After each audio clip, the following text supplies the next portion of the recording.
Hello, evening, happy Sunday evening. Hope everyone had a good weekend. And Lucy, they just went ahead again. It is 13-7, 6 minutes to go till halftime. They just pulled ahead.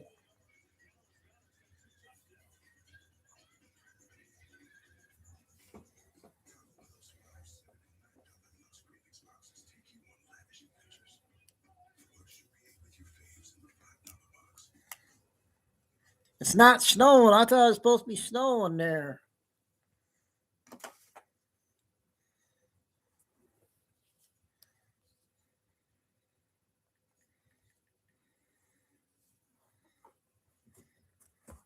And we got Rory in first. Wow. Sounds good. I hope your headache gets better. Yeah, I hate those. I know. And Tam Daniels early. KK. And Lucy. See if we get her. We had a good show yesterday again. A lot of views. Everybody's starting to find me again. Yeah, I think we're going to stay at 6 o'clock. That's when everybody eats dinner at 5 and all that. What do you know? Sandy decides to come in. Happy New Year. Where you been? Were you lurking like Dave and Greg and all them? Fine, Eagle. Mike.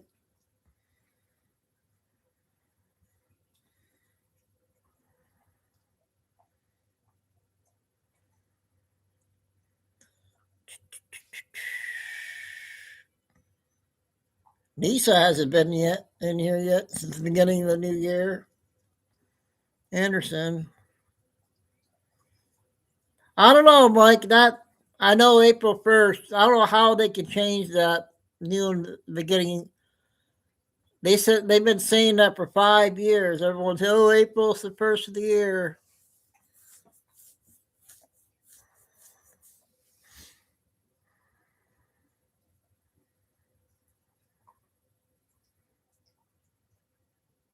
Where did you get January 14th at? What did they say on that?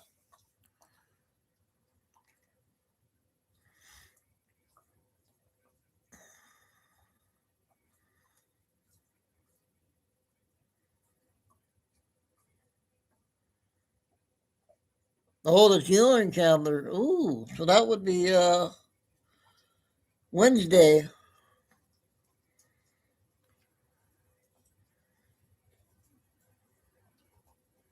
So, okay, I got that lady I found. I'll play at the beginning here of Nick Shirley's mom that I was telling you about from TikTok. I just got her video.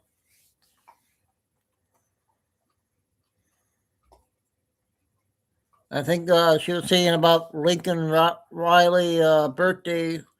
I think she would have been 24, I think.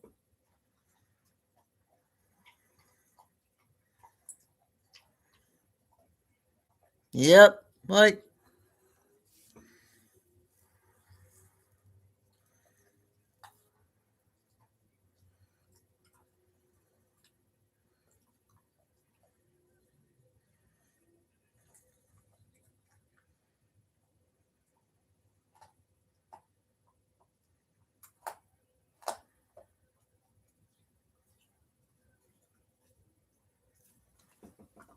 I don't listen to he's bad news.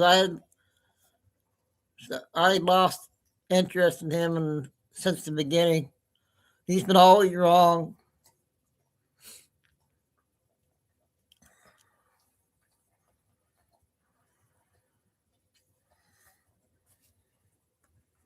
A lot of people's been wrong.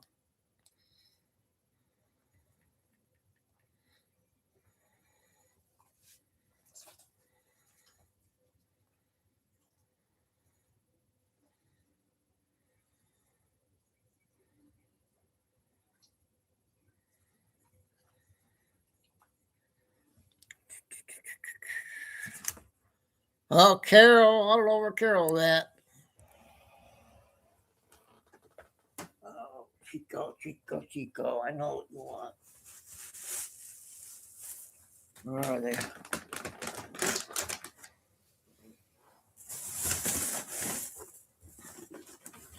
Where's your other ones at?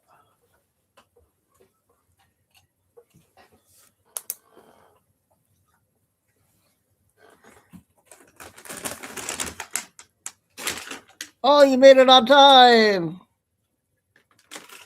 Yep, I'm gonna need a new time at 6 o'clock. I think everybody gets done with dinner and all that. Keep switching back and forth, but I think 6 is a good time.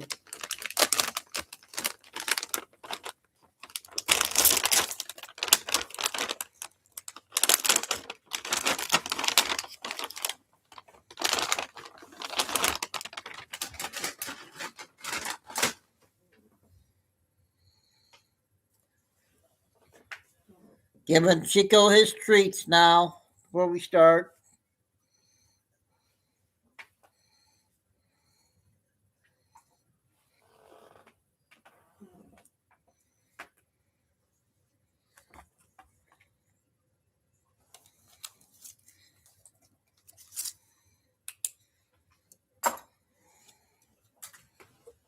Okay, so we're gonna have another good show again. All the good stuff out.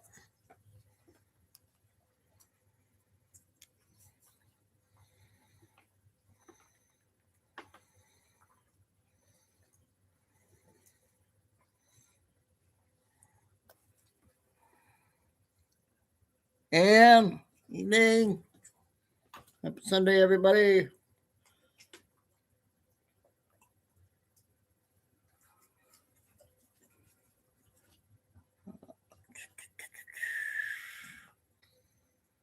I'm gonna share this one on the phone because it's only a minute. It's only a minute video. Go Niners, go, go, go! They just got a big play there. Today is Laken Riley's birthday. Today she would have turned 24 years old. Unfortunately, she lost her life at the young age of 22. So that lady there is Nick's mom, I think. This illegal immigrant, Jose Ibarra, came into America under the Joe Biden's open border. When he came into America, we put him on an airplane and sent him to New York City. When he arrived in New York City, he was put up in a 5-star hotel, the Roosevelt Hotel, the same hotel where thousands upon thousands of illegal immigrants have lived for the past 4 years. We gave him everything, and we paid for it. But he didn't like living in New York City. Perhaps it was too cold or there was too many people. So he asked to be moved. And once again, we loaded him up on an airplane. We paid for that and sent him to Athens, Georgia. In Athens, Georgia, he was arrested twice and nothing happened to him. He stalked Laken Riley. And when Laken Riley got up to go for a run in the morning, he brutally murdered her. He sexually assaulted, bashed her head with a rock, and left her to die on the same route that she was running on. Due to Joe Biden's open border, he came into our country and took the life of this beautiful girl. We mourned her death, but we did not protest in the street. We did not burn down buildings. We did nothing. We mourned her death. And yes, we were upset with Joe Biden, but we did nothing against him. Had Joe Biden not flooded our country with dangerous criminals, Laken Riley would still be here. It was her birthday today. She should have turned 24 years old. My heart goes out to her family, and I will never forget Laken Riley. Today is Laken Riley's birthday.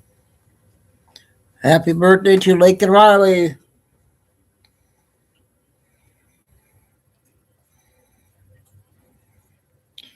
Okay, let's do.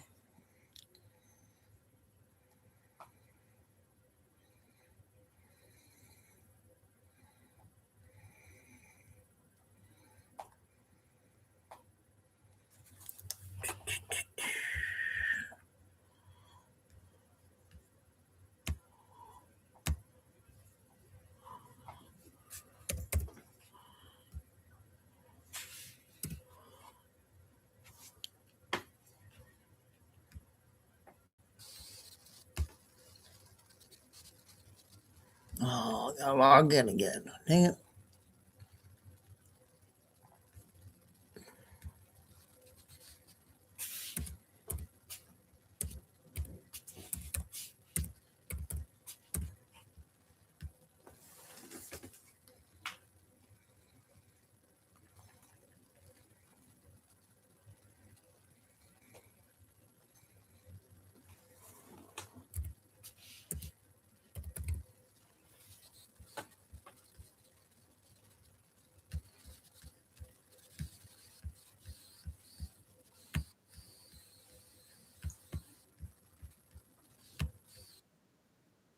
President Trump and his entire administration stand fully behind the heroic men and women of ICE and will always uphold law and order in the United States of America.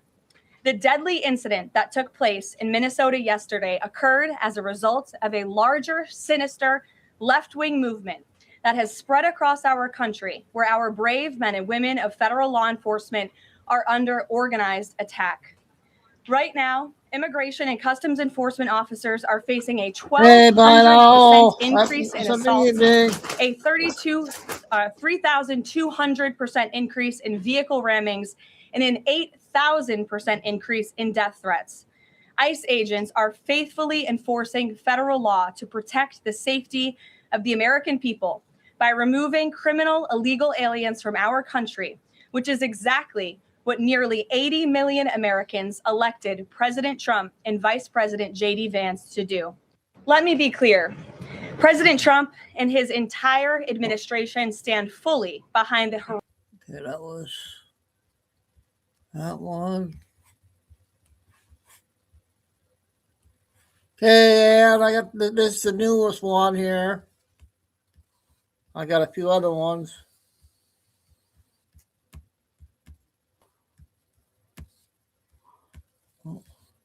What does not belong in government? What belongs separated? The separations. Now, our founders didn't write that in an actual prescription.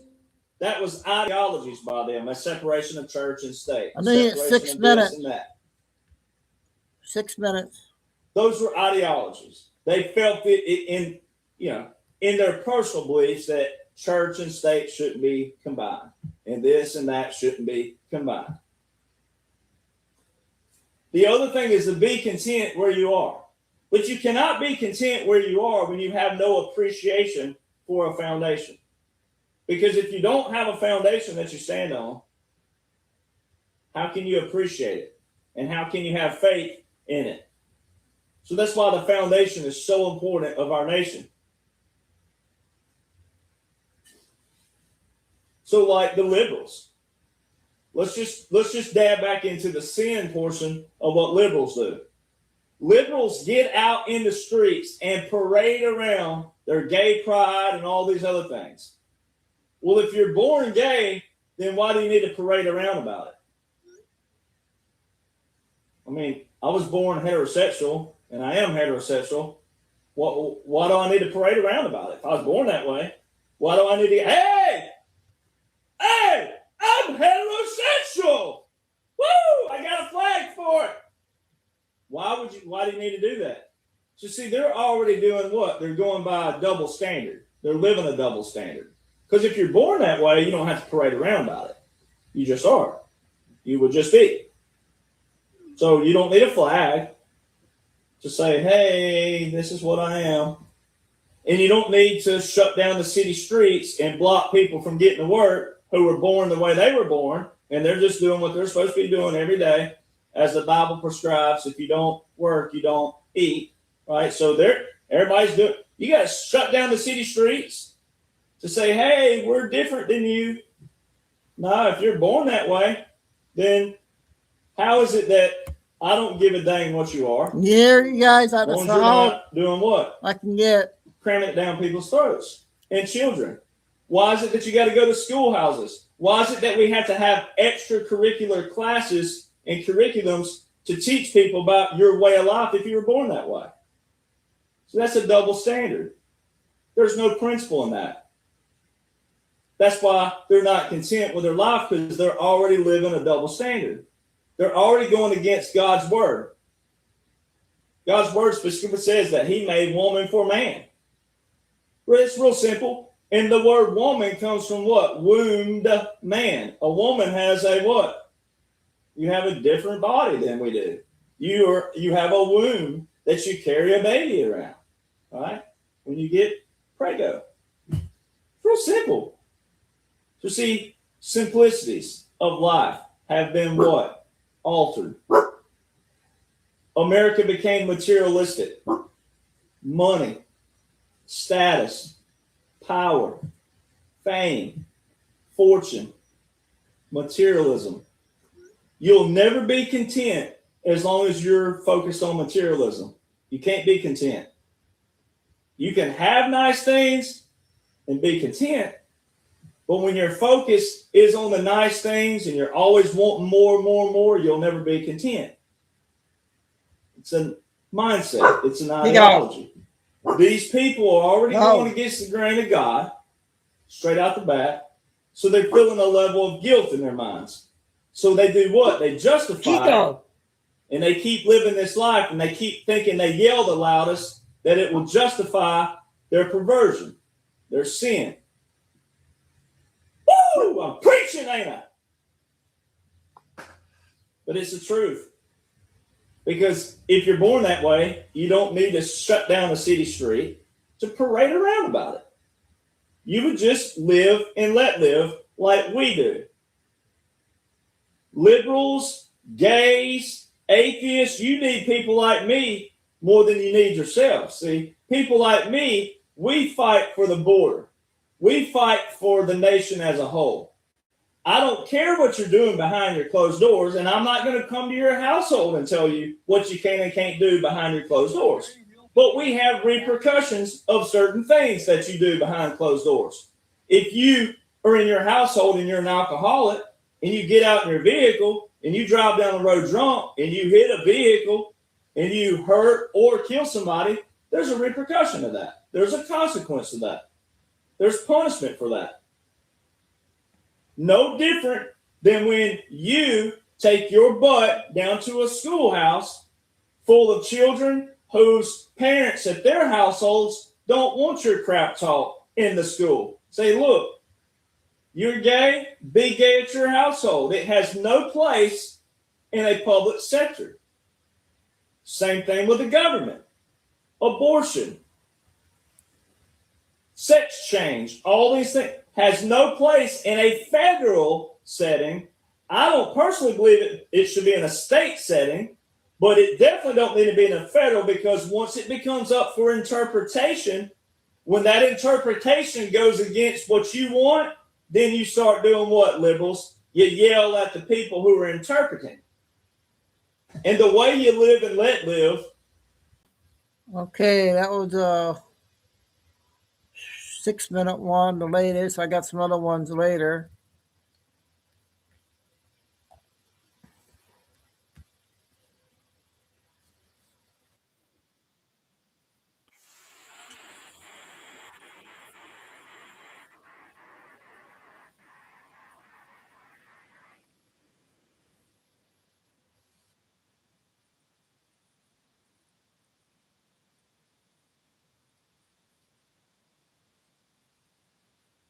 Other than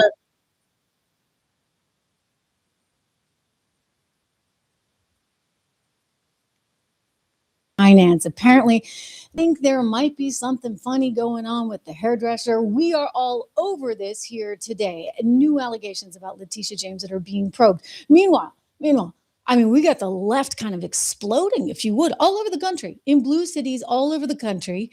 And I'm not, justifying anything that happened. Obviously, this is a tremendous tragedy in Minneapolis, and the 2 shootings that we saw in Portland, huge, huge tragedy. But I am going to say that they are taking this, they are seizing the moment in a way that, frankly, is not healthy for the country. And I would argue is bordering on complete bedlam and a kind of civil war, if you would. Denmark, meanwhile, oh my goodness, watch out, watch out, watch out. Looks like Greenland may just get an offer it can't refuse. And I mean, it really can't refuse. Welcome to the program, everyone. I'm Trish Regan. Good to have you here. Make sure you subscribe, share, like. It's really important. Make comments. Both here in the live chat and after, if you're watching the replay, make it down below. I see everything. Thank you. Believe me. Okay, Letitia James. Like I said, I mean, I kind of missed her. Dare I say, where's she been lately, right? Well, Letitia James is back in the news, and apparently the feds aren't giving up here. They're looking at her right now, because they think there may possibly be, I want to be really careful, nothing has been, in fact, implied or suggested just yet, but they're looking at the hairdresser, because the hairdresser apparently was getting a lot of money from the campaign. And apparently it wasn't all for hair. Apparently she was an event planner as well. Well, the hairdresser has quite a interesting situation and quite the hair. You know, you'd think with all that hair, she could have done a little bit of a better job on Tissue Babe, right? I'll never get this right. Lysata Marsh has known Ms. James, apparently, according to the New York Times. Lysata Marsh, Ms. Marsh, we'll go with that. The hairdresser has known her for years. And last month, per the New York Times, Ms. Marsh was indicted in the U.S. District Court for the Western District of Louisiana and charged with bank fraud and aggravated identity theft. Wow. What a gal. I mean, Letitia only hires the best, right? Theft in connection with the purchase of a Land Rover about 3 years ago. Court documents accuse Ms. Marsh and her nephew of using the identity and personal information of an unidentified woman out in Ohio to buy the new vehicle. Ooh, okay. So the investigation, and they're calling it an investigation, is in its early stages, but prosecutors are interested in talking to Ms. Marsh. The New York Times reports about past financial transactions involving Ms. James or her campaign. And this is according to people familiar with the situation who spoke to the New York Times as well as CBS, provided they could protect their anonymity in order to describe this inquiry. I mean, leave it to the New York Post. They got a good picture up here of the hairdresser and one Letitia James all decked out in red. The hairdresser, as I said, is being charged with bank fraud and aggravated identity theft tied to the purchase of a Land Rover because apparently she was using the personal information of somebody who's not been identified out in Ohio. I mean, you can't make this stuff up, right? As I said, you know, Letitia keeps really good company. A lawyer representing Ms. Marsh has declined to comment to the New York Times. A spokeswoman from the U.S. Attorney's Office in the Western District of Louisiana also declined to comment. And, well, we don't really know too much right now, other than it appears that this particular hairdresser made more than $30,000 from the campaign, which is a little bit odd, right? Just a little bit odd because, I mean, does it cost that much to do Tishy's hair? I don't know. $36,000 in all is what they're citing, and they're actually using a 2019 article from the Wall Street Journal to come up with that number. She was paid $36,000, including $22,000 for what they called a studio. So that's a little bit peculiar.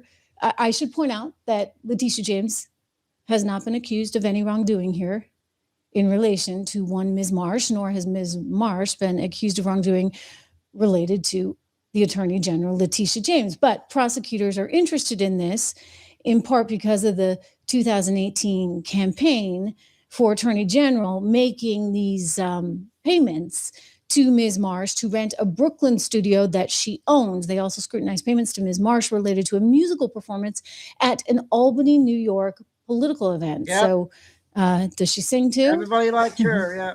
Maybe dance? I don't know.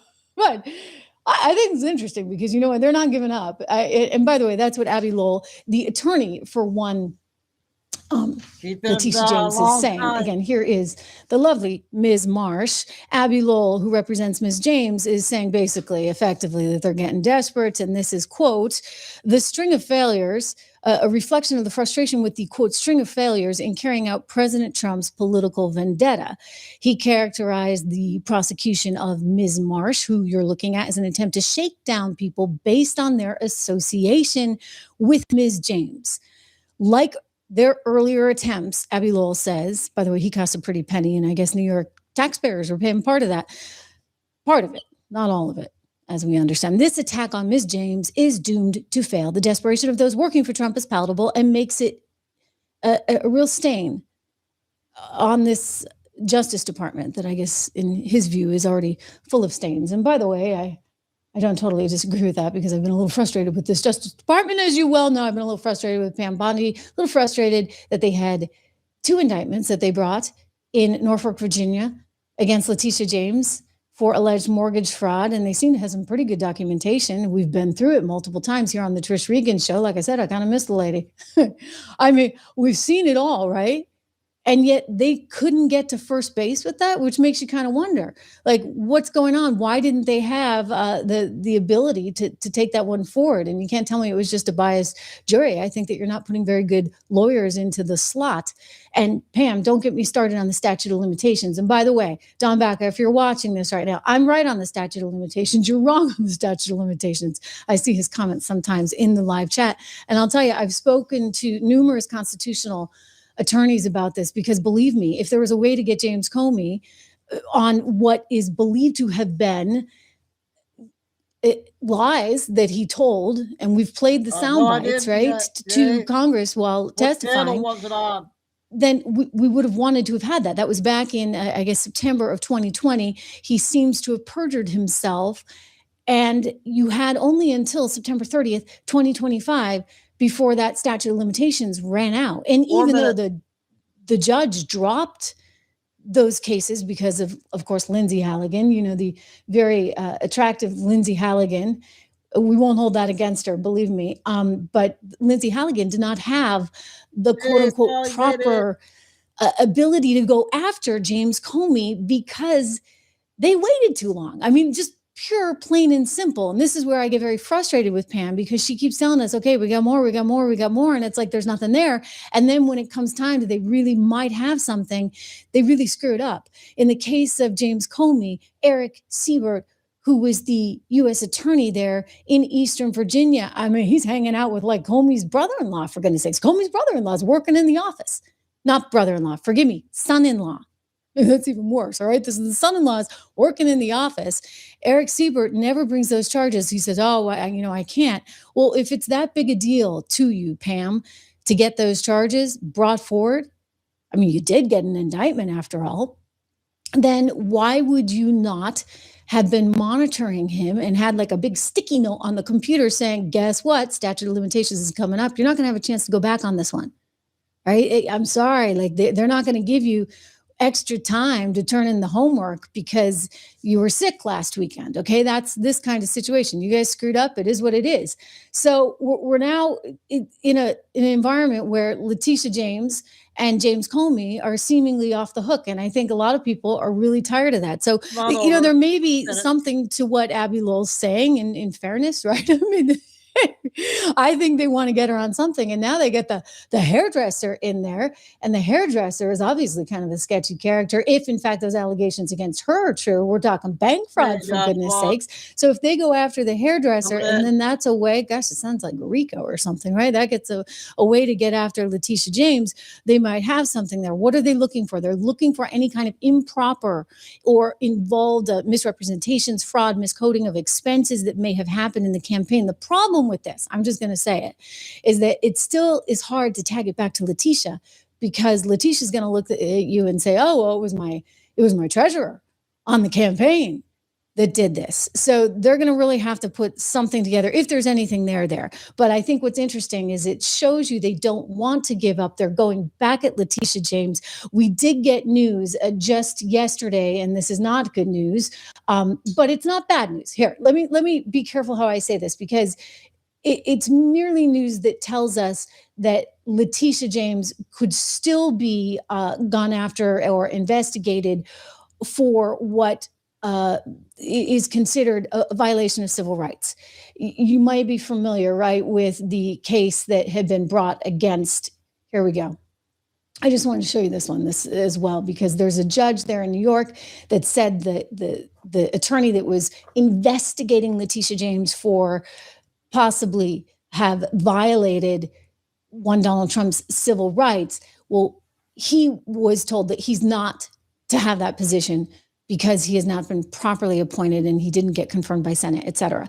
So the difference here, though, is we're not running up against the statute of limitations, right? We don't have the September 30th, 2025 deadline in the way, which means that something could still, in fact, transpire there. So again, that judge in New York saying that Trump's acting U.S. attorney investigating Letitia James is serving unlawfully. Okay, so fines. Now you're going to go out and find another attorney, but that other attorney and plenty of people within the New York U.S. Attorney's Office can continue that investigation. And indeed, I suspect they will. Okay, that is the latest new one. She has some other ones. I got a short clip, and then I got our favorite senator.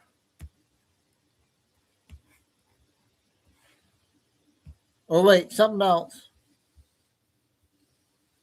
I forgot. There's another one I want. Arresting mayor. This is what we voted for. We have some breaking news, guys. Elena Haba just announced that the mayor of Newark, New Jersey, has been arrested for interfering with ICE deportation Is that operations. true? Can The anybody mayor of confirm Newark, that? Ras Baraka, committed trespass and ignored multiple warnings from Homeland Security investigation to remove himself from ICE detention center in Newark, New Jersey this afternoon. He has willingly chose to disregard the law. This will not stand in this state. He has been taken into custody. No one is above the law. Now, do you agree? He was actually taken in handcuffs. I applaud this administration. You can see the video of him being taken away.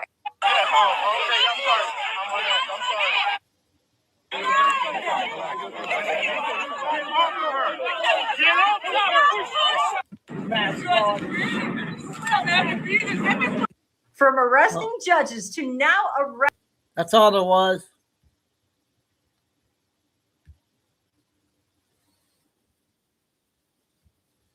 Yeah, this is.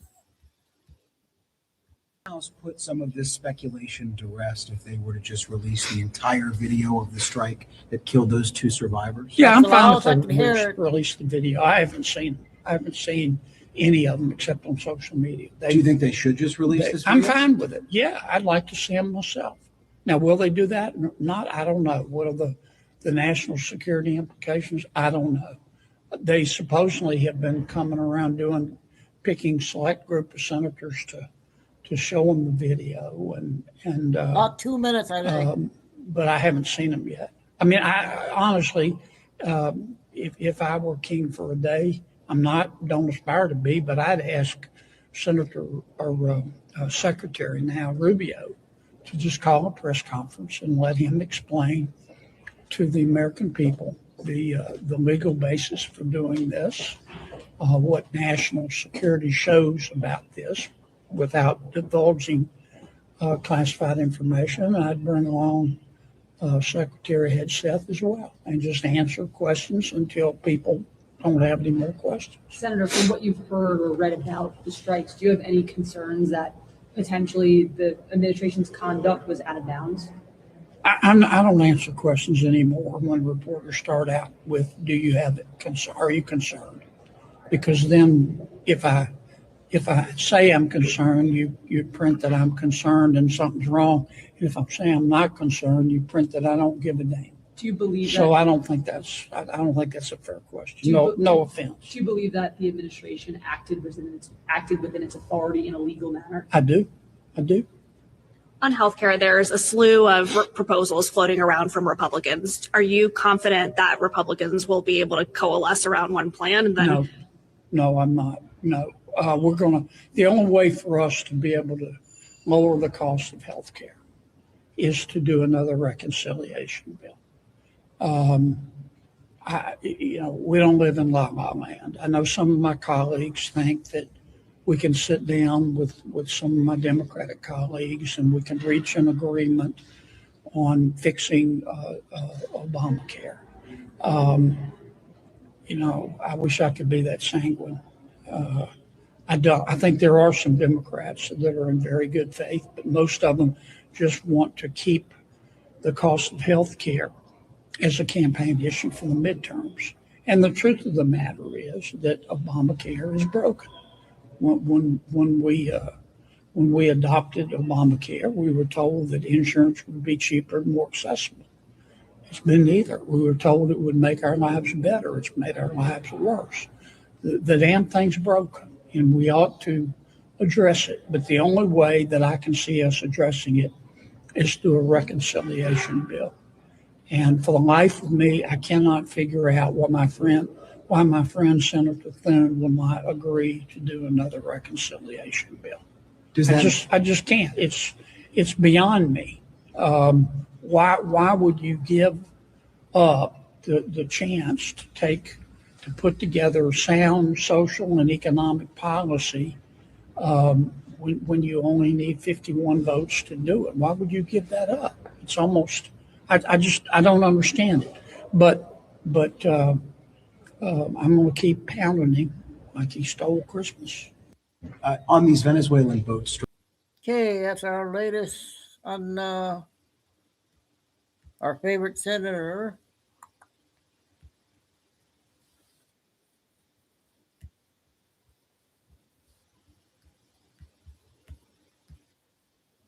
Money funneled through various PACs. If this is true and widespread, how can the American people trust Congress to task and uncover the far-reaching tentacles of this fraud? Any member of Congress that's getting any money unethically or illegally, there's an ethics committee, and it's a bipartisan. It's an equal number of Republicans and Democrats, and that's the committee that's supposed to investigate members of Congress. The ethics committee was created. We have in our rules that we're not supposed to investigate other members, but the ethics committee has a staff, and that is their sole purpose for existence in life. And I think the House Ethics Committee traditionally has been a lot harder on unethical behavior than the Senate Ethics Committee. That's my opinion. But anybody that has information on a member of Congress, bring that to the Ethics Committee and they'll investigate it. I don't care if they're Republican or Democrat. We need to hold them accountable. What about Ilhan Omar? Well, I mean, she's at the top of the suspect list in that, so we'll see.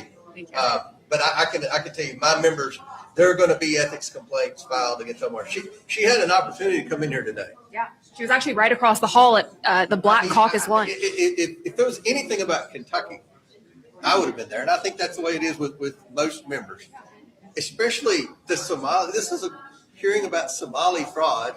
There have been countless reports that her husband has profited in some way, and she in some way, shape, or form. I don't know if that's true or not, but she could have had an opportunity to come in here and defend herself. So hopefully you all may knock on her door and ask her some questions, and we'll see what she has to say.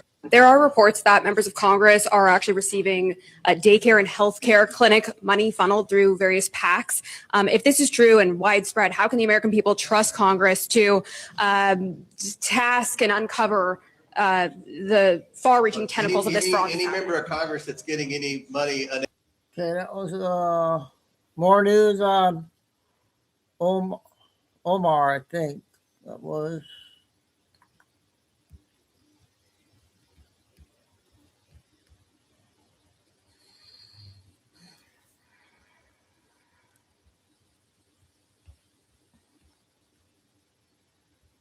Okay, let's do a couple more DJ short clips.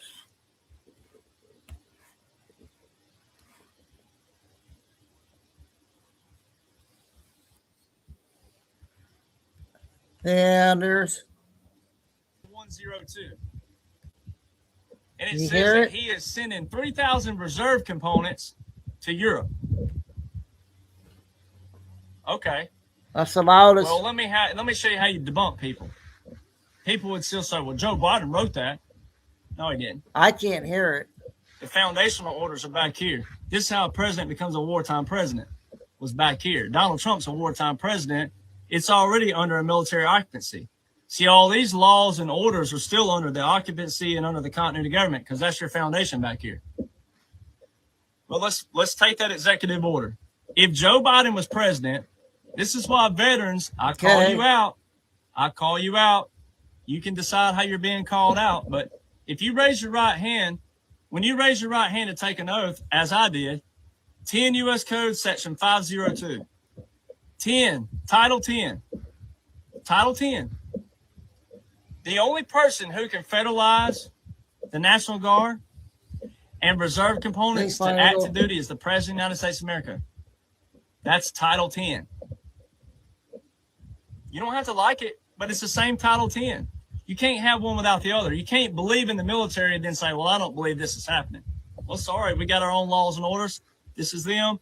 This is what's happening. Here they are. Donald John Trump, if you go look right now in 10 U.S. Code, Section 12302 and Section 12304, you'll find Executive Order 13912, where Donald John Trump on March 27th, in that same 180 days, that first 180 days, became a wartime president, you'll find Executive Order 13912, which is where he federalized 1 million reserve components to active duty. He didn't activate them all at one time. So I've heard people say, well, my cousin, he's a reserve component. He ain't been activated. I don't give a dang about your cousin from that standpoint. I care about them, but I don't care from that standpoint. That don't mean they were all activated at one time. They'll be activated as they're needed. That's how the military works. All right. 1 million reserve components, March 27, 2020. That executive order is the last amended section. It's the last amended section of 12302. You'll find there. Then over in his 10 U.S. Code 12304, guess what the last amended section of that is? Executive Order 13919, where Donald John Trump gave the Secretary of Defense equal authority to federalize the reserve components and National Guard active duty. That's the last amended section. You'll find that executive order. If Joe Biden was president in any normal situation, if he was president, executive order 14102 would be under that 10 U.S. Code 12302 because it's a reserve clause. It's not in there. That was July 13th. It is November. It takes 3 to 5 days for the Federal Register to publish executive orders. It takes 3 to 5 days for them to put that under house.gov. It's not there. I mean, I can prove how he's not in all different angles. However you want to go at it, I can prove it by laws and orders. Not opinion, but laws and orders. But military orders especially. And if you can't think militarily, you're going to have trouble with this. Because this is all a military occupation and operation.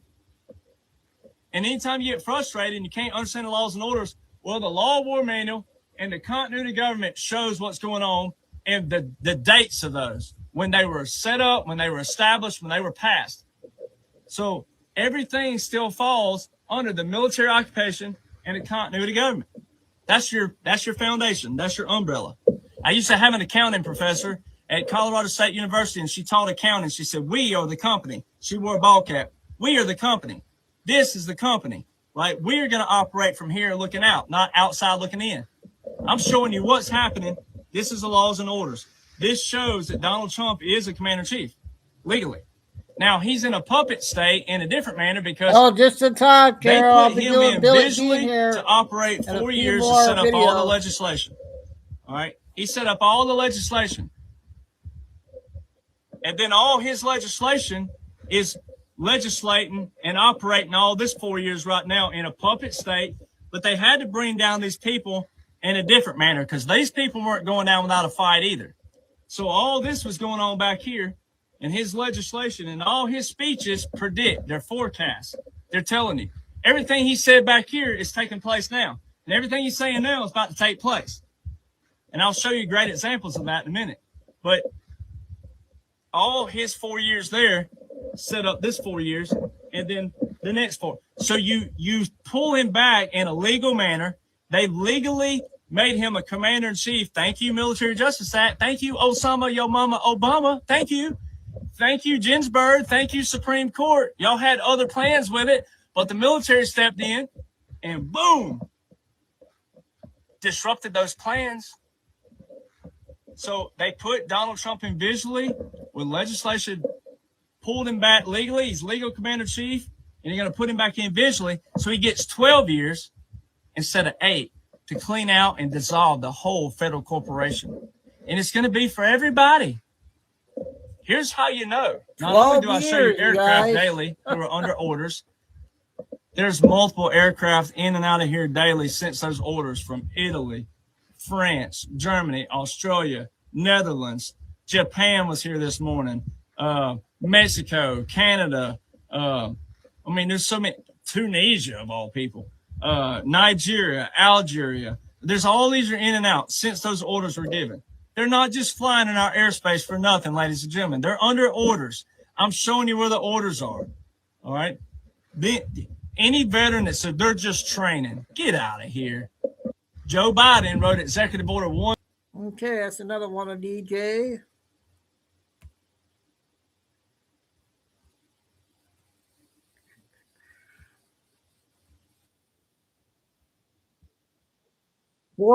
4 minutes.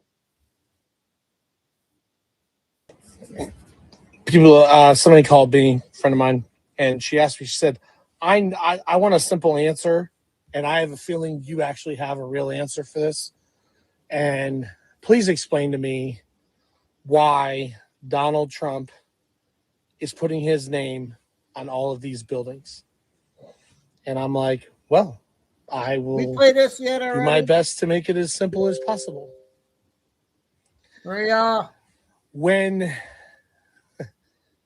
Donald Trump has a NGO trust, an international jurisdiction, that's why it's called Trump International, right? And then he has like Trump National Durrell, and so he's a national and international jurisdiction in the United States, right? Because he's the United States president.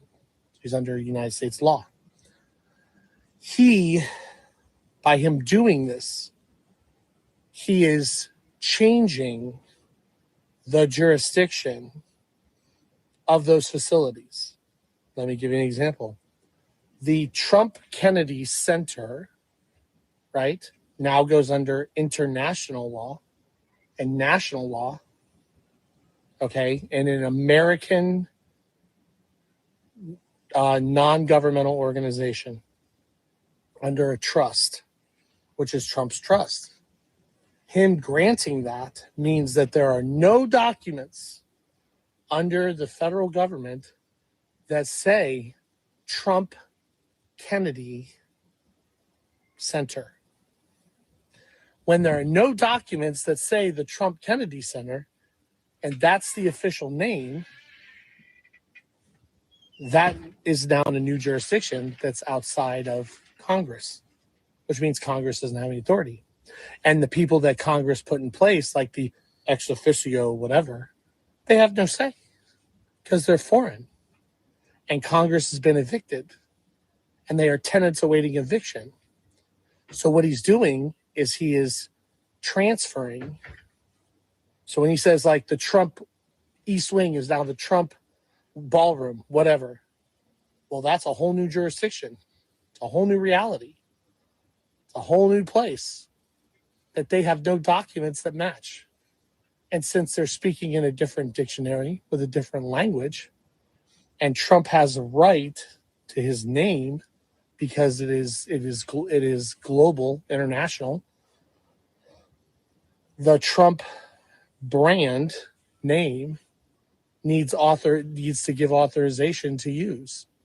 So he's using the branded name to change the jurisdiction and take it away from Congress. And that's why they're crying like little babies, because that's what they are. Little babies that are being told nobody cares what you think anymore because you're gone. Bye. You're a foreign entity that we are evicting. So go back to your kennel and bark to somebody else. That's what's happening. No different than all the assets that we're coming in contact with and we're moving are moving into our American private trust. Same thing. He's literally doing the same thing. He's using what he has to take away power from them. And they're crying like little babies about it because that's all they are, is little babies. So I hope this explains it. God bless. Godspeed. That was a little better one, right, Kay? I don't think I played that one. I don't know. Okay, Billy Bean time.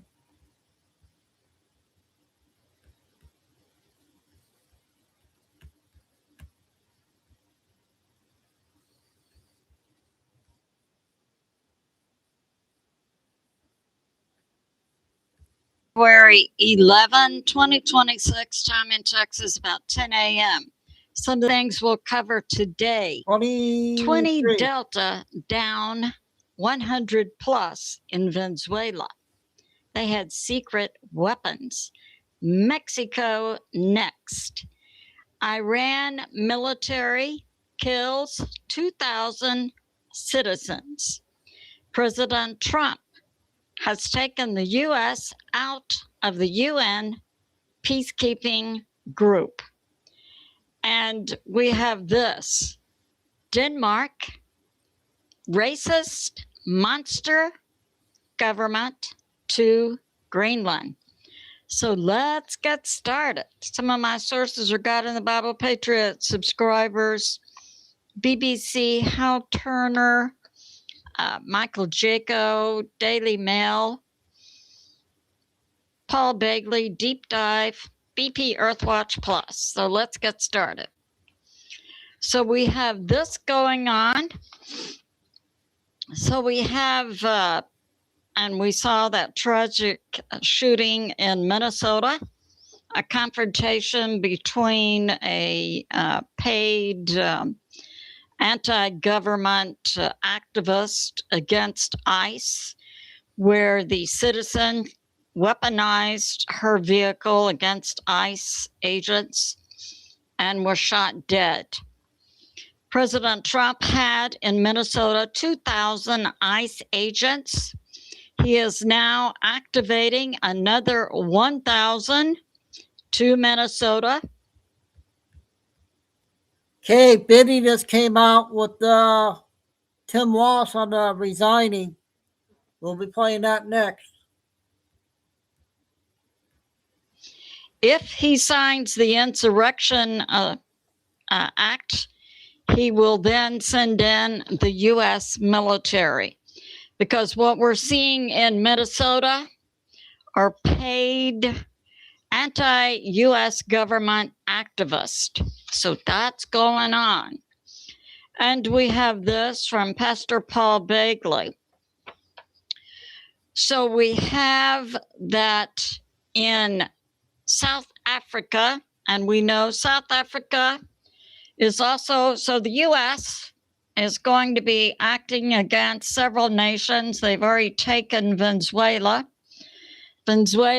Greenland, Cuba, Mexico, Colombia, also South Africa. So we have, and you say, why in South Africa? That's because the leader, Ramaphosa, poses a clear and present danger to America. Ramaphosa is also an agent of the CCP and facilitates the flow of fentanyl through South Africa and then into America. Ramaphosa was a direct agent also in the 2020 coup that took place in the U.S. with regard to the Dominion voting machines. And we have to add Serbia on here also. Serbia and several other nations are going to be hit. So we have this. In South Africa, Ramaphosa hosted a joint group to do a military exercise, Russia, China, and Iran. And we need to add Iran onto this list right now. Iran is also coming up in the near future. And the navies of Russia, China, and Iran are now doing military exercises off of the coast of South Africa. And we know South Africa is right next to Israel and Iran. So that's going on. And we have this Michael Jaco 107 David Nino Rodriguez interview that with regard to Venezuela, the U.S. had a recent meeting, and the not president of Maduro, we know, has been taken out. And we have this, yes, Ramaphosa was involved in the 2020 coup in America. Ramaphosa, it's also believed, is the not president of South Africa, having been put in place as Maduro, a not president, as Zelensky, a not president, through voter fraud. We have this from BP Earthwatch and also Hal Turner. We saw that action in Venezuela recently where the U.S. military went in and extracted Maduro, the not president of Venezuela. It turns out information is coming out of the super duper new weapons the U.S. military, in my opinion, the greatest military in the history of the world, are using. In Venezuela, it's now coming out, we had 20 Army Delta Special Forces going into the Maduro presidential palace and taking down 100 plus Maduro security people. That included 32 Cubans, 42 Venezuelan, and an unknown number of Iranian security. How did 20 U.S. mil take down 100 plus? The U.S. military first sent in drones in the area to take down radar and communications. So Maduro's security force did not have communications. And they were blind by radar as to what was coming toward them. You know, you do ministry for a long time. The U.S. military then utilized a new sound wave sonic weapon, which caused many of the security individuals and Maduro's security people to begin bleeding at their noses and vomiting blood and to pass out, and many passed away. We are getting this information from both President Trump via his press secretary, Carolyn Leavitt, the intel community via Hal Turner, plus other sources, and a surviving Venezuela security guard. So that's going on. And we have this. The U.S. 20 Delta forces then took down 100 plus Venezuelan security. And the surviving Venezuelan security guard reports that the U.S. were firing hundreds of bullets per minute. Apparently, the U.S. military has special weapons. We have now coming out via U.S. intel locations in Mexico. So we have Mexico. I'll just do a rough drawing for you of the target locations and give you a list of the cities that the U.S. is going to be taking out in Mexico. This includes Baja California, which became a part of Mexico in 1952. We have Tamaulipas, Chihuahua, Sinaloa, Jalisco, Guadalajara, Machota, and Tabasco.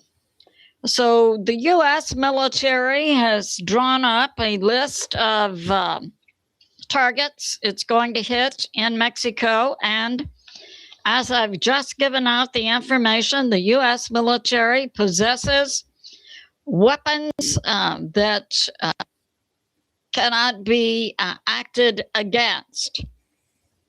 And we have this. Venezuela made the mistake of FIFO, F around and find out with regard to the U.S. We have Shine Bomb in Mexico, put in place by the cartel. Her campaign included 37 assassinations. She is owned and operated by the cartels. And we have this, that the U.S. military possesses hundreds of 13 sonic minutes, guys. weapons 13 minutes. which were used in Venezuela. And the report, came from a surviving Maduro security guard. So that's going on. Mexico, it appears you are next, along with, I believe, several other countries. We have this from Deep Dive. What's going on in Iran? It is my perception that the people of Iran have reached a tipping point, and in their hearts, many have decided to become martyrs. We have seen that in the U.S. History during our Revolutionary War, when our great nation began, when I believe many U.S. people decided in their hearts to become martyrs. They had had enough. They would not give up. They would die before they would give up. And in America, we know that saying, give us liberty or give us death. I believe the people in Iran, and I've been hearing for years, that the fastest growing Christian population in the world is in Iran.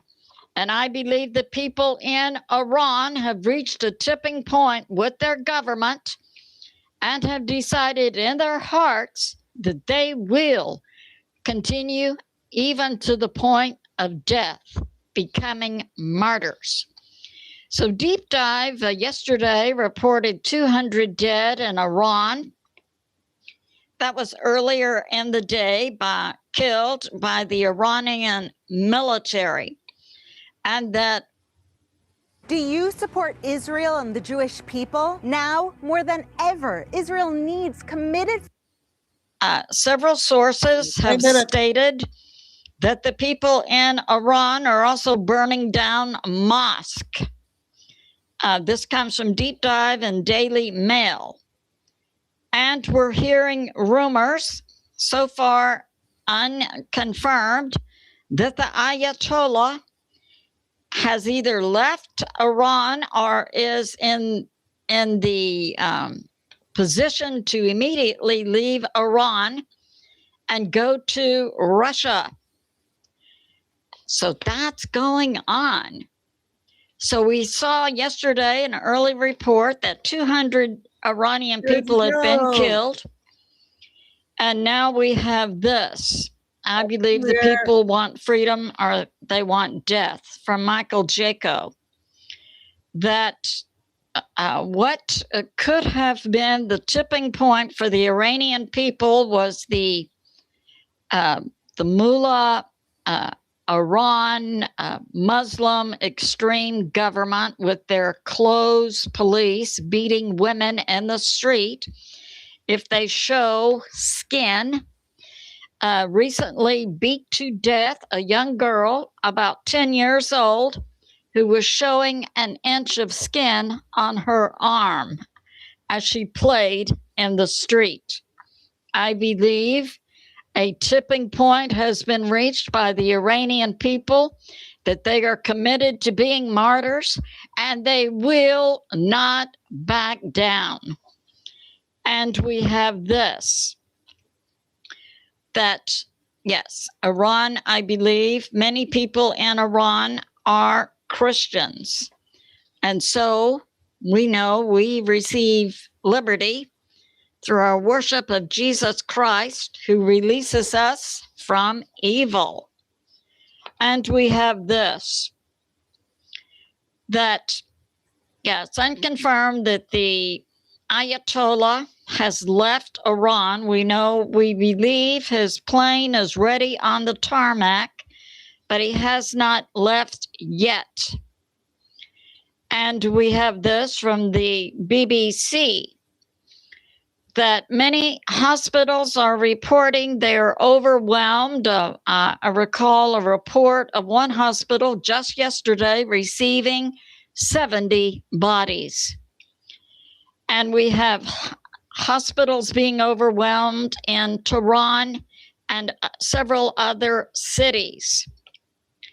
And that the hospital personnel are reporting, as they can get reports out by Starlink, that the hospitals in Iran are in a crisis situation. So that's going on. We have this report now coming out from Hal Turner's intel last night that up to 2,000 Iranian citizens have been shot dead in the streets of Iran in the last 48 hours by the Iran military. So that's going on. We have this from Deep Dive. The number one reason people buy life insurance is to pay for final expenses. If you're over 50. Yes, this week there was a security meeting in Europe. 7 minutes.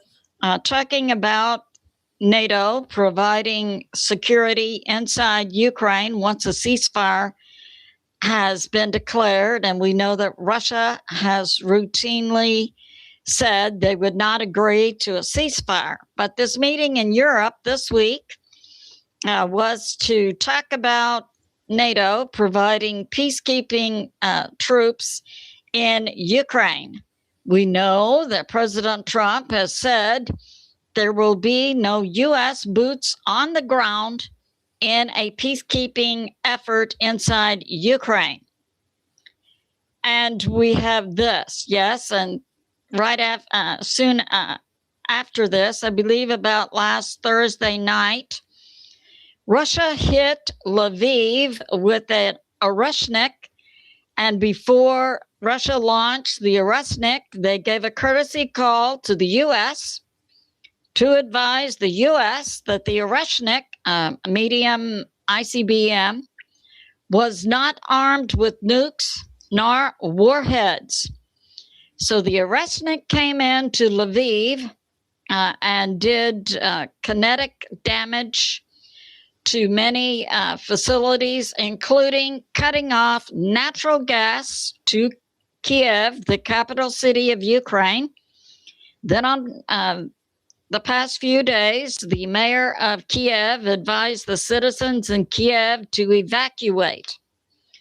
We also had President Trump this week withdrawing the U.S. from many global organizations, including taking the U.S. out of the UN peacekeeping group.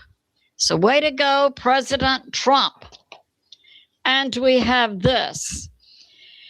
An expose has come out on BBC regarding Greenland and the racist, monster, evil treatment of Denmark to the people of Greenland. The racist government of Denmark routinely engages in advising mothers of the indigenous Inuit group in Greenland to have abortions, to not reproduce. If they do have babies, the racist, monster, evil government of Denmark goes into Greenland and takes those babies hours after they are born. Why? Because the racist, evil, monster government of Denmark does not consider the Inuit people, who are genetically different from Denmark, who are culturally different from Denmark, to be good enough to raise their own children. Denmark takes their babies because Denmark wants to impress upon this indigenous group only the cultural values of Denmark. Now, we've seen in the dark past history of both America and Australia similar efforts by a government that had become evil, and racist. We saw in America similar efforts by U.S. government against the indigenous Native American people. We've seen in Australia similar evil efforts by an evil Australian government against its indigenous Aborigine population. We saw in America and in Australia good people standing up to their government and saying, stop this, which America and Australia did stop. Because once you have a certain percentage of your citizen population rising up united against the government must bend. And now we see this going on by Denmark against the indigenous population of Greenland. Just about over. And I say to President Trump, set the people free. And that would be the indigenous population of Greenland who cannot stand up to the military of Denmark. So I believe we have two reasons for taking Greenland sooner rather than later. One is the strategic security for America, and the second is to set the indigenous Inuit people free from the racist, evil government of Denmark. So that's going on. And now a short prayer. This is entitled, Give Us Liberty or Give Us Death. And we pray, Father, in the name of Jesus, Umenika Yeshua, that the fire of liberty be ignited in the hearts of all people who are yearning for true freedom of religion and freedom to raise their children in peace and prosperity. We pray that the liberty we receive through Jesus Christ, a freedom from evil, also be poured out upon the people of the world who are now fighting for their children to be free. And we thank you, God the Father, God the Son, Jesus, Umenika Yeshua, and God the Holy Spirit. I say to my family and friends, remain steady out there. Continue to pray. God is in charge, and He is on the move. I love you, and I'll see you soon. Okay, our Billy Bean for Sunday.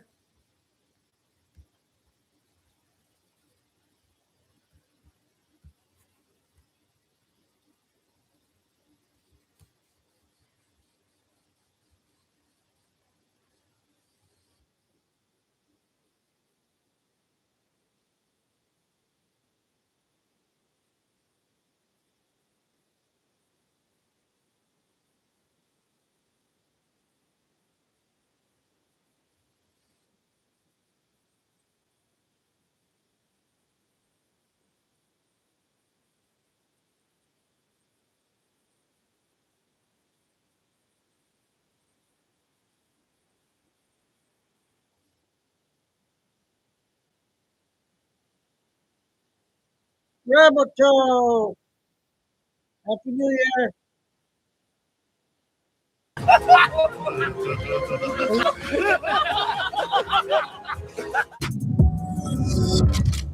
What's up, guys? It's Ben A. It is wild to think that 60 million Democrats voted to shove this tampon into the second highest, most powerful position on Earth. They wanted Tim Walz to become a heartbeat away from the actual presidency. They voted for that, at least the ones who actually voted.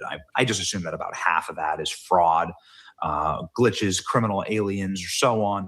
But nonetheless, millions of Democrats wanted this douche to be one of the most powerful men on earth. But thankfully, the vast majority of voters said no. In fact, maybe he should be one of the most popular men inside of the prison yard. And well, if you see the way that Tim Walz behaves on stage, you'll know why. Treasury and House panel launched probes into Tim Walz's handling of billions of dollars of fraud and may make criminal referrals. They did make criminal referrals, and now Tim Walz's political career is over. And I'm not just talking about his re-election campaign for governor.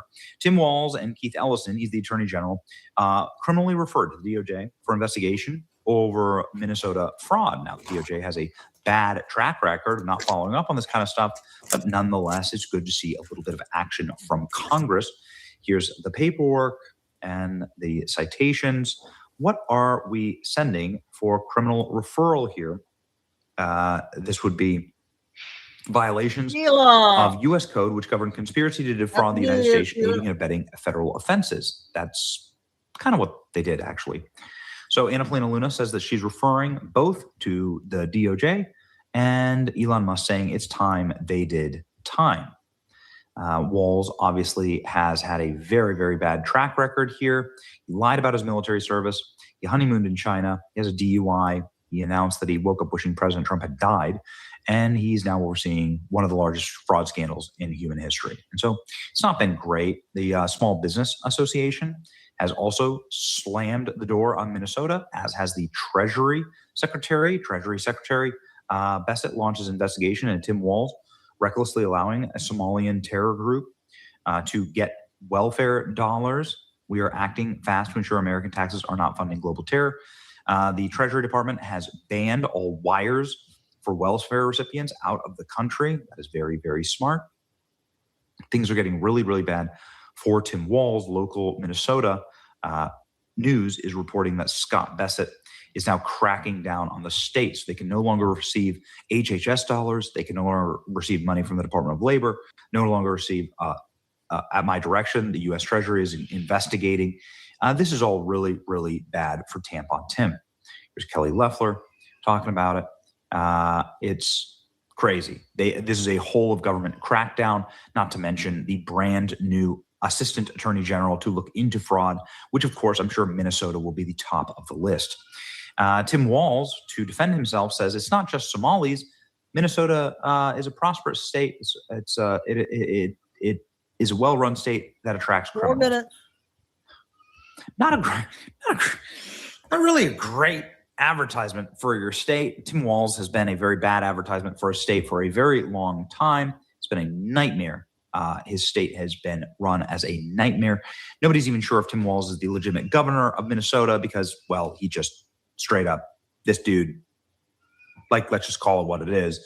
Tim Walz and every Democrat in Minnesota most likely wins because of fraud and their fraudulent voting systems. Everything needs to change, and it might well change this week. Minnesota Governor Tim Walz will be resigning his office, according to multiple reports, with ties to the Walz campaign. Tim Walz is set to resign, according to multiple reports. This is the local talk show station in Minneapolis. Let's go ahead and see some of the other reports. Here, Carter Hughes. These are the TikTok and the timeline.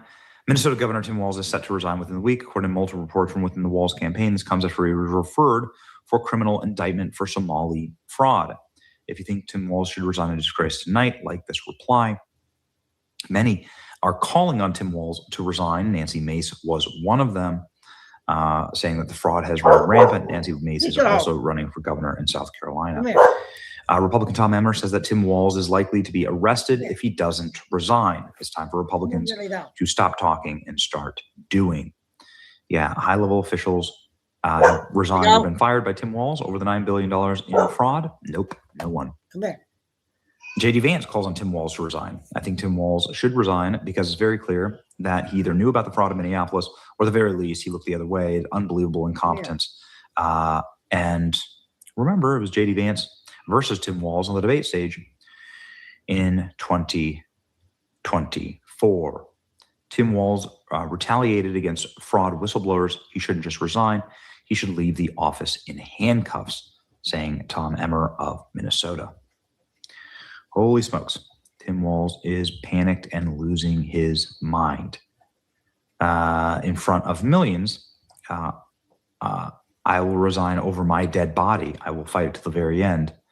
When does the guy in the White House resign? This is what a guilty man sounds like. Investigate him now. Tim Walz also just freaking looking terrible. I mean, like, he's always somebody who just looks like somebody cosplaying Bernie Sanders, like, right? Poorly. Tim Walz, like, in his 50s. Look at this dude. He is really, I mean, he really looks, this has had a toll on him. Here's Tim Walz's full meltdown. Their idea of improving this state is being a parrot for Donald Trump, agreeing to everything that he agreed with. Well, here's what I'm going to tell you. It ain't happening.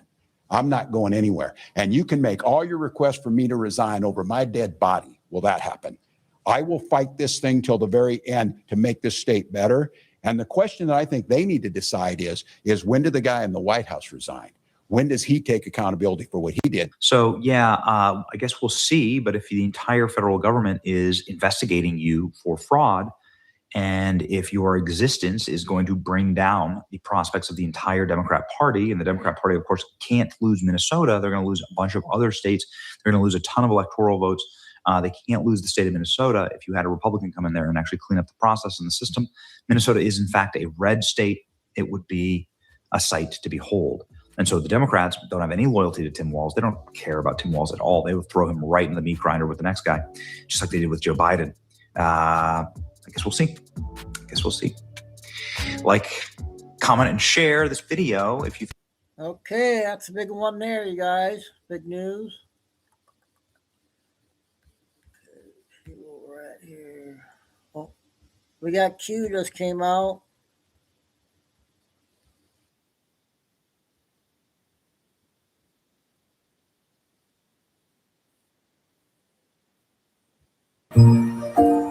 What's up, family? Welcome back to Out of the Darkness. I am Q. I get it. I understand that many of you guys have been frustrated with me as of late because of some of the posts that I've put out about some of these Republicans that have really and truly taken advantage of our votes and stabbed us in the back. And I do not like having to talk about it. And I know you guys would like to hear more about what's going on, but I can't think of anything more important. We find ourselves in an election year. We find ourselves thinking that we have a certain majority in both the House and the Senate. And then these people who are supposed to be representing us go to Washington and represent no one but themselves. They're not trying to help the president that we elected. They're not trying to push the agenda that we voted for. In fact, at every step, it feels like they are doing everything they can to thwart that. And so I feel it is important, especially this month, because we are so close to getting this budget completed for the fiscal year of 2026, because they kicked the can down the road last year. And so we have a situation here where we are going to get all of these people on record and see just how important the America First agenda is to them. But that being said, I have 14 more rhinos to come to you guys and speak on. Now, you guys have seen in the news, you guys know how much corruption that there is in the government right now, and how much corruption that there's been as it pertains to funding these refugees coming into our country. Now, I don't believe personally that we should be giving refugees any money. Maybe help as churches helping out to get people set up and things like that. But I believe that is the church's job. I do not believe that that is the government's job. But I'll touch on that at a later time. But we see all of this corruption, billions and billions of dollars just in the state of Minnesota. That's not even getting into California. I guarantee you by the time it's all said and done, we will be close to $1 trillion, if not more, in fraud. But then voting today, yesterday, the Appropriations Committee voted to appoint another almost $6 billion to refugee funding. And in order to do that, almost all the Republicans in the House Appropriations or in the Senate Appropriations Committee voted for this bill. This isn't America first. We have veterans on the street. This is not America first. So I'm going to go ahead and call these people out. Some of them are going to surprise you, and many won't. First, we've got Susan Collins of Maine. We've got Mitch McConnell of Kentucky, Lisa Murkowski of Alaska, Lindsey Graham of South Carolina. Not surprised yet. But then we have Jeremy Moran of Kansas. We've got Joe Hoeven of North Dakota. We've got John Boozman of Arkansas, Shelley Moore Capito of West Virginia. We have John Kennedy of Louisiana. Sad to see. Cindy Hyde Smith of Mississippi, Katie Britt of Alabama, Mark Wayne Mullen of Oklahoma, Deb Fisher of Nebraska, and then Mike Rounds of South Dakota. They're not going to just force this bill down our throat and force this budget down our throat. We have to reach out to these people and let them know we are watching. And for whatever reason, a lot of conservative media are not focusing on these things, but these are the things that matter. This is your money. This is our money. And we cannot continue to watch it go down the drain and go to fund people who are simply defrauding our government. Comment below. Let me know what you guys think. And make sure you guys are letting these politicians know. Hey, Q update. Okay, this is the second video I had on Shirley, Nick's mom, I think. I think it's her. I did the first one of the show, then I got one more here.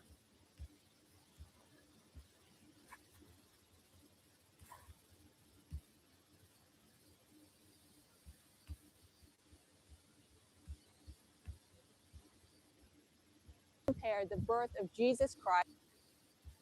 He compared them to the immigrants that have came illegally into America, comparing them into America, saying we're not being welcome. We're not being welcoming to the newcomers that are coming in, just as Mary and Joseph weren't welcomed at the inns that they went to. He's saying that we haven't welcomed these newcomers, these illegal immigrants. We have welcomed these newcomers, these illegal immigrants. We've gave them housing, we've gave them food, we've given them money, we've given them everything they need to survive here in America. And these newcomers, they've taken advantage of us, especially here in Minnesota. The Somalians have robbed taxpayers here in Minnesota, but the police chief in Minnesota is defending these so-called newcomers, comparing them to Mary and Joseph, comparing them to the birth of Christ, saying that we here are not welcoming. Whoa, we here weird. as an American are not welcoming to these newcomers. We've given these newcomers everything, and all they've done is taken advantage of us, especially here in Minnesota. The chief of police should be ashamed of what he said today. Let me know your thoughts on this one. The chief. She's good. Do some short clips here.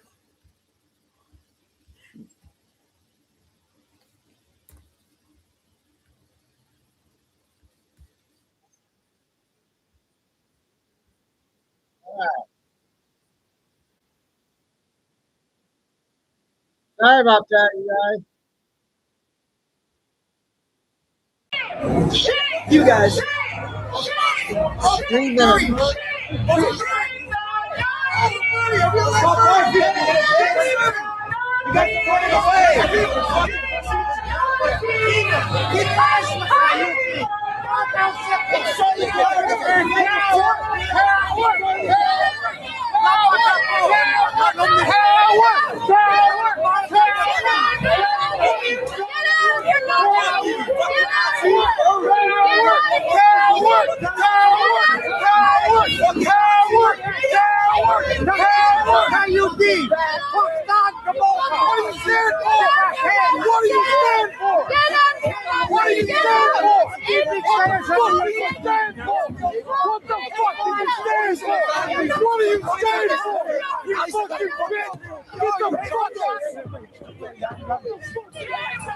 Yeah, get the fuck out of here, you fucking coward. You fucking coward.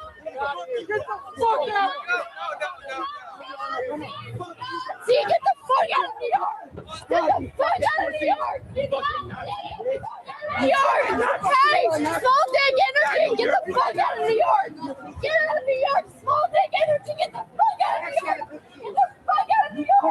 fucking get out of here. Don't run now. Don't run, fucker.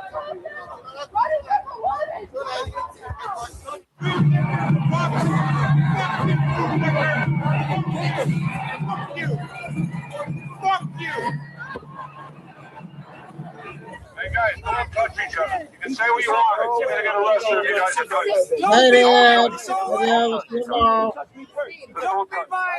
Martin Luther King. We're with Martin Luther King. And with justice and freedom. We don't believe in hatred. And we don't believe in violence.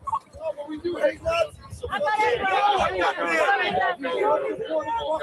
I don't support Trump. I know what the evil is. Fuck you for murdering an innocent mother!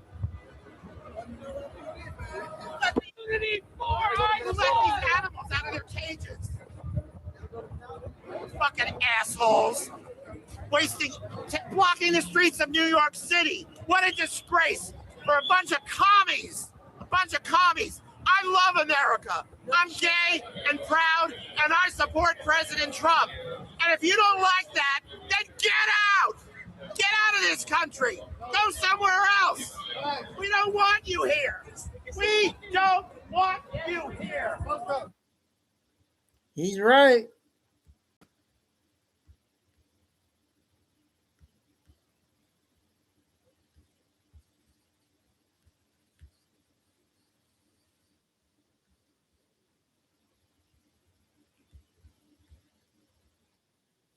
Undisputed. They broke the economy, and now they want to lecture to the American people about affordability. They opened our borders, and now they want to lecture to the American people about immigration border enforcement.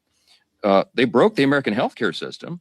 They caused premiums to skyrocket, and now they have the audacity to tell Republicans that the only way to save it is to throw hundreds of billions of dollars to health insurance companies, which would merely fuel a system that is rife with fraud, waste, and abuse. You cannot be an arsonist and a firefighter at the same time. That's the message for the Democrats. Let's be very clear about one thing. When the Democrats talk about healthcare affordability, okay, this catchphrase that they have, they are talking about one thing and one thing only. They are talking about continuing handouts to big insurance companies. They have no ideas, they have no desire to fix the broken system they created. They just want to subsidize it. And subsidy is a big word. It means they're taking taxpayer dollars and funding a broken system. That is their entire affordability agenda in a nutshell. This agenda does not lower healthcare costs. All it does is hide the cost of the failed law, which we assume is the point. And their proposal, which is a 3-year extension of these enhanced subsidies, the Democrat COVID subsidies that they created, that they put the expiration date on for this December, that proposal to extend that for 3 years is devoid of any reforms to clamp down on the rampant waste, fraud, and abuse. And it continues to provide taxpayer-subsidized health care to Americans who are making hundreds of thousands of dollars in annual salary. It doesn't make any sense. Now, you heard Whip Emmer and Leader Scalise reference the massive fraud that's just been uncovered in the last week or so in Minnesota. We know that this has been going on around the country in these deep blue states, and now the evidence is starting to come forward. It's staggering. It should upset. It should anger every American. This is where their dollars are being wasted and abused. A new report by the Government Accountability Office, which I haven't seen too much written about yet. You should look into that. It is an eye-opener as well. It makes clear why it would be a dereliction of duty to just extend subsidies without massive reforms to them. Okay, over the last 2 years, this is investigators at the Government Accountability Office. Okay, they submitted 24 fraudulent applications for the ACA subsidies, the Unaffordable Care Act subsidies, Obamacare. Okay, of the 24 fraudulent applications that they created intentionally to just see what would happen, 23 of them were approved. These applications were completely fraudulent. The investigators did not submit any Social Security numbers, citizenship documentation, or reported income documents. And 23 of the 24 applications were still approved. 18 of those, by the way, are still receiving coverages they were as of September of this year. That means the Obamacare exchange and insurers didn't verify any of the information that they were supposed to under the law, and they proceeded to pay tens of thousands of dollars to insurance companies for people who do not exist. Okay, The GAO report also found that 29,000 Social Security numbers in 2023 and 68,000 in 2024 were used to receive more than 1 year's worth of insurance coverage. In other words, multiple people were utilizing the same Social Security numbers to openly defraud the American taxpayers. The GAO also found that more than 94 million was sent to insurers on behalf of dead people. Okay, this is the system that Democrats in Congress want to extend without reform. It's unbelievable. Listen, these are undisputed facts. The Democrats broke America's healthcare system when they gave us the Unaffordable Care Act, Obamacare, 15 years ago. Remember all the promises? Some of y'all were here. The average premium and the average family is going to go down to $2,500 a year. You're going to be able to keep your doctor. You're going to love this system. None of that was true. In fact, it's the opposite. And premiums have risen because they broke the system dramatically over that time. In some areas, as much as 70%, in some over 90%. And those things are still on a trajectory to rise further. Now, what are we going to do about that? The Democrats had a chance to vote to make life more affordable earlier this year in the Working Families Tax Cut, big, beautiful bill, and they blew it. The House version of the bill, you may remember, included cost-sharing reductions. We passed that out of the House, we sent it to the Senate, and what that would have done is would have lowered premiums for the average American family by over 12%. Democrats fought to strip that out of the bill. Every American watching today should remember that. The Democrats had a chance to actually lower your premium 6 months ago, but they refused because they wanted to keep healthcare as a political football. They do not want a solution. They want an issue. That's what this is about.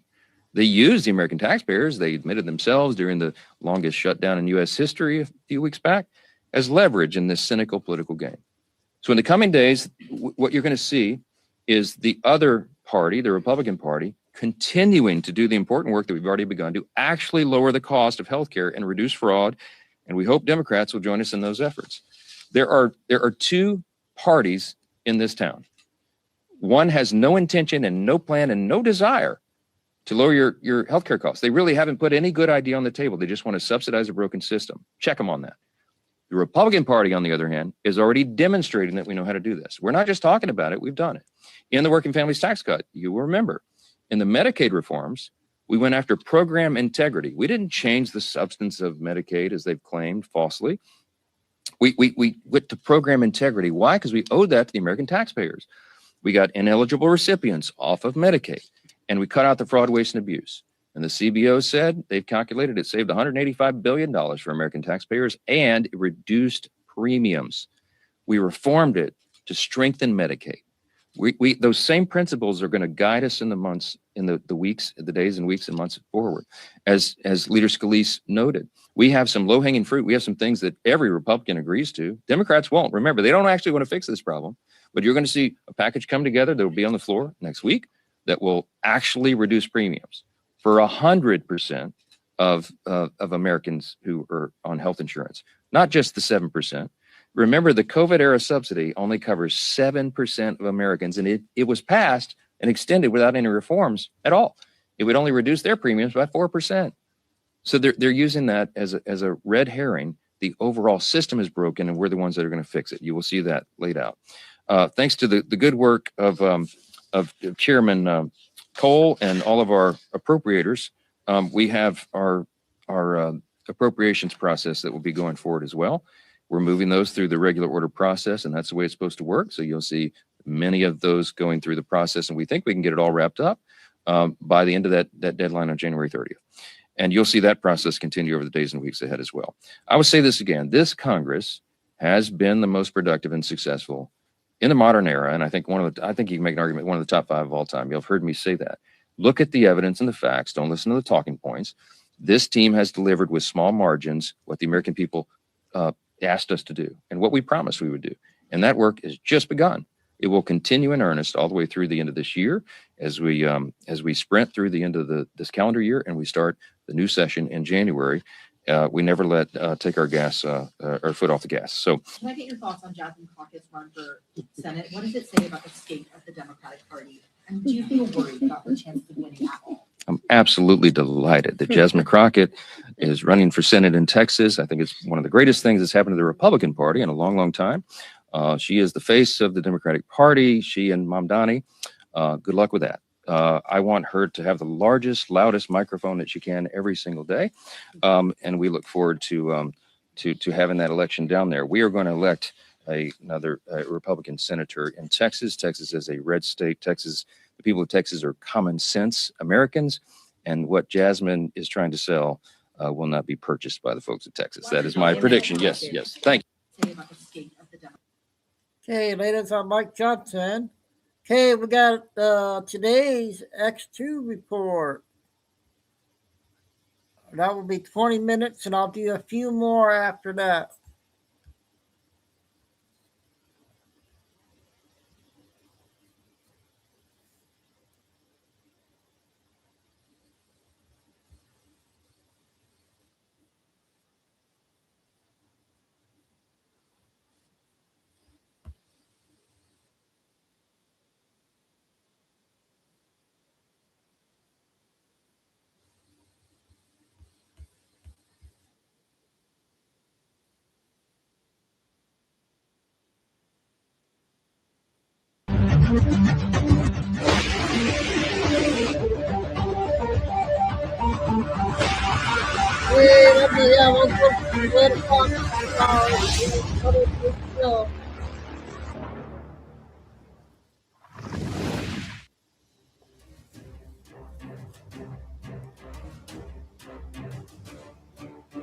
Today's X2 report.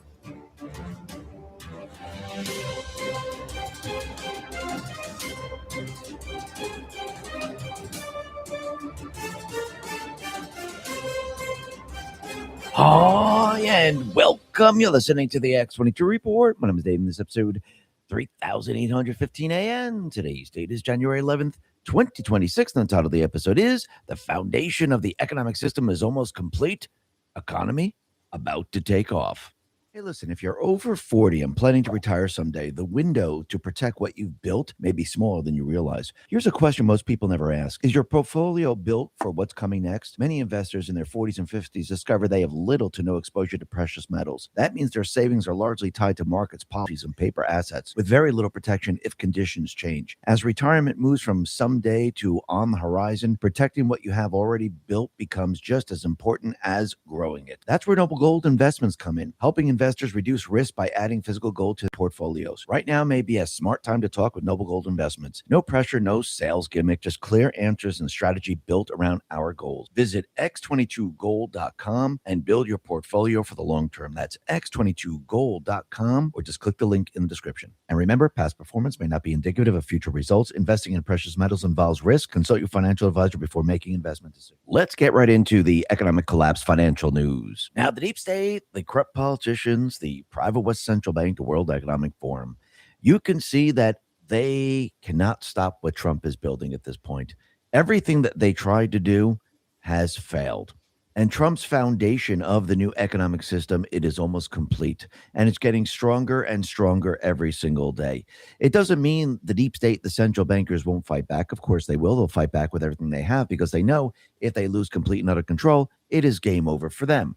So I do believe that as things start to appear that there's no way of them gaining control of the economy and actually crashing it, because really that's what they want, they're going to have to do it themselves. Now, I do believe Trump and the Patriots, they understand that playbook. They understand that they will probably try maybe some type of cyber attack against the financial institutions, but you can see what Trump is doing right now. All those places where the cyber attack might have come from, he is trying to basically get rid of that type of narrative. So he's trying to have peace around the world. If we have peace around the world, who's attacking us? Nobody's attacking us. So this is why Trump is trying to shut down the war with Russia and Ukraine. This is why Trump is trying to make an economic deal with Russia, which I believe this is already done. We're just waiting for the peace negotiations.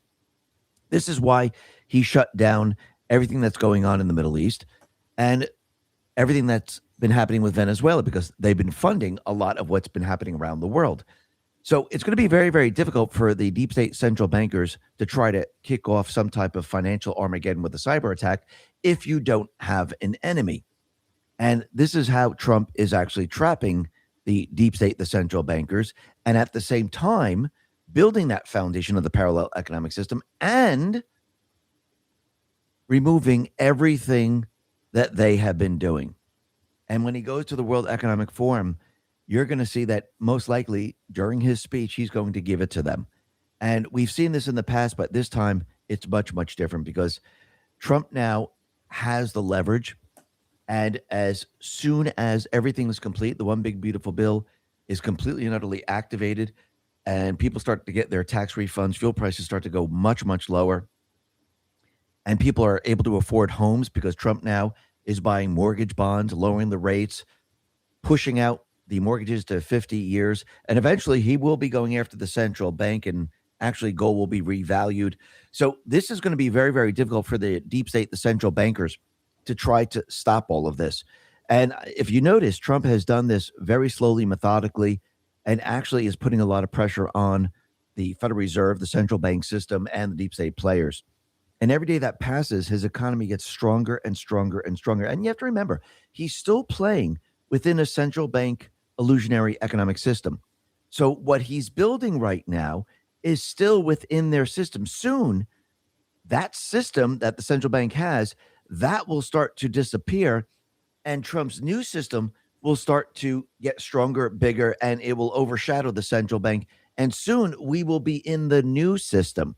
And as he weans us off the central bank system and actually allows the new system to pay for the taxes, We just got big breaking news, you guys. We'll finish this, and then it says a U-Haul hits people at a Iran rally. for the debt and everything else. That's how you know that we're moving into the new system. That is the signal. That is the message letting you know that everything is being transitioned right now. Just like if you go back to 1971, when did you see the transition? A lot of people didn't see it. As soon as we came off the gold standard and we went on to the petrodollar system, we transitioned into full fiat. That was the transition. Of course, the deep state, the central bankers, they didn't care if there was a recession at that point in time. But again, Trump doesn't want a recession. He doesn't want people to go through pain. He doesn't want people to lose their wealth. He wants a smooth transition as best as possible to make sure that we retain everything. And I do believe at this point in time, he's doing a very good job in doing all of this. And when you look at what Trump did his first term compared to Biden, and then actually look at what he's doing now in the third term, and I do believe these numbers are going to go way, way higher, because as we remove ourselves from the central bank, we're going to see the buying power come back to the people. But EJ Antoni, PhD, put this out and said, during Trump's first term, household net wealth jumped 39.3% or 28.9% in real inflation-adjusted terms, but just 23.5% under Biden, or an anemic 2% real increase. Trump's second term has already outdone Biden's entire 4 years with a real increase of 7.1% from the first quarter 25 to the third quarter of 2025. And think about it. This is with the central bank, the Federal Reserve, pushing against Trump. This is the judges stopping him at every turn. And you could see that through all of this, Trump was still able to do this while he was going through all that and fighting against the central bank illusionary economy.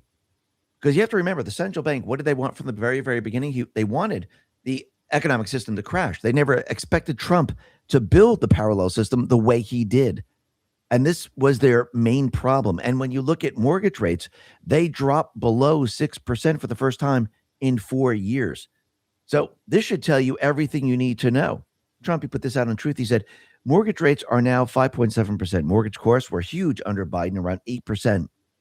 That's why almost no young families could afford homes. With my focus on housing affordability, and after I authorized Fannie Mae and Freddie Mac to invest their cash and buy $200 billion in mortgage bonds, mortgage rates moved down to 5.7%. This is great news for American families and real cost relief. We are bringing housing costs down and putting America first. Absolutely. And what we're going to see happen right now is that as we move forward, we're going to see rates for mortgages continually drop. And it's going to make it easier and easier for people to purchase the homes. And people are going to purchase existing homes. People are going to purchase new homes. And if they purchase new homes, you're going to see that construction, well, those jobs are going to increase. We're going to see lumber increase, copper, tar. Hey, listen, if you're over 40 and planning to retire someday, the window to protect what you've built may be smaller than you realize. Here's a question most people never ask. Is your portfolio built for what's coming next? Many investors in their 40s and 50s discover they have little to no exposure to precious metals. That means their savings are largely tied to markets, policies, and paper assets, with very little protection if conditions change.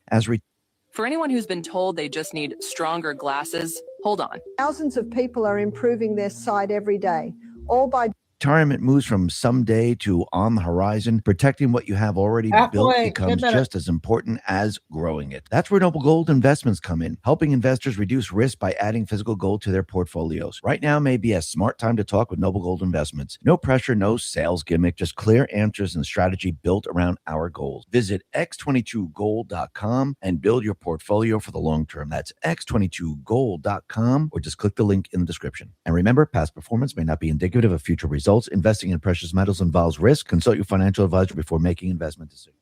You name it, everything is going to increase because Trump is basically turning everything around and actually building the economy very, very quickly.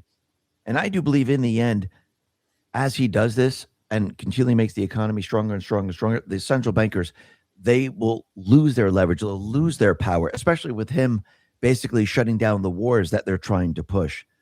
But Trump, he put this out on Truth. He said Biden ignored the housing market and instead was immersed with high crime, open borders, runaway inflation, the Afghanistan disaster, and a military that he left in chaos and confusion. Everything was broken, but I, as president of the United States, have already fixed it. Now I'm giving special attention to the housing market because I chose not to sell Fannie Mae and Freddie Mac in my first term.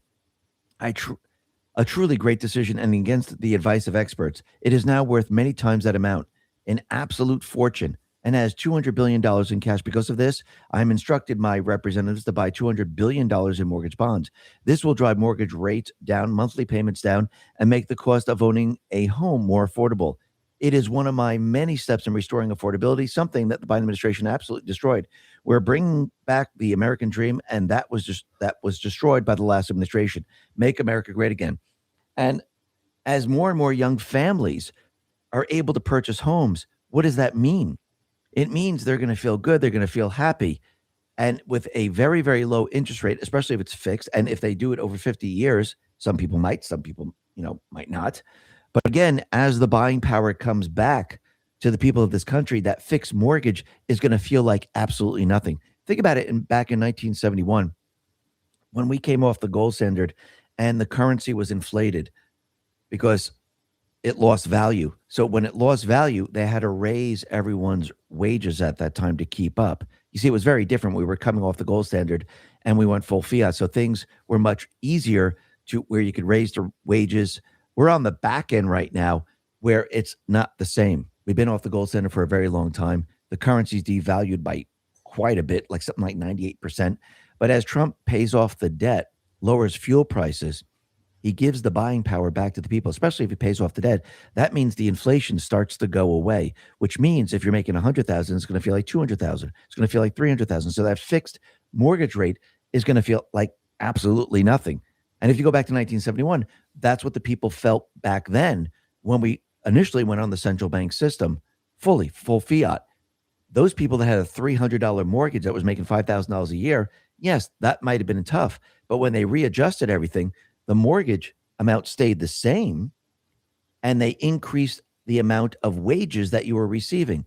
So they had to increase your buying power by giving you more of those pieces of paper because the pieces of paper have been devalued. So the opposite thing is going to happen now.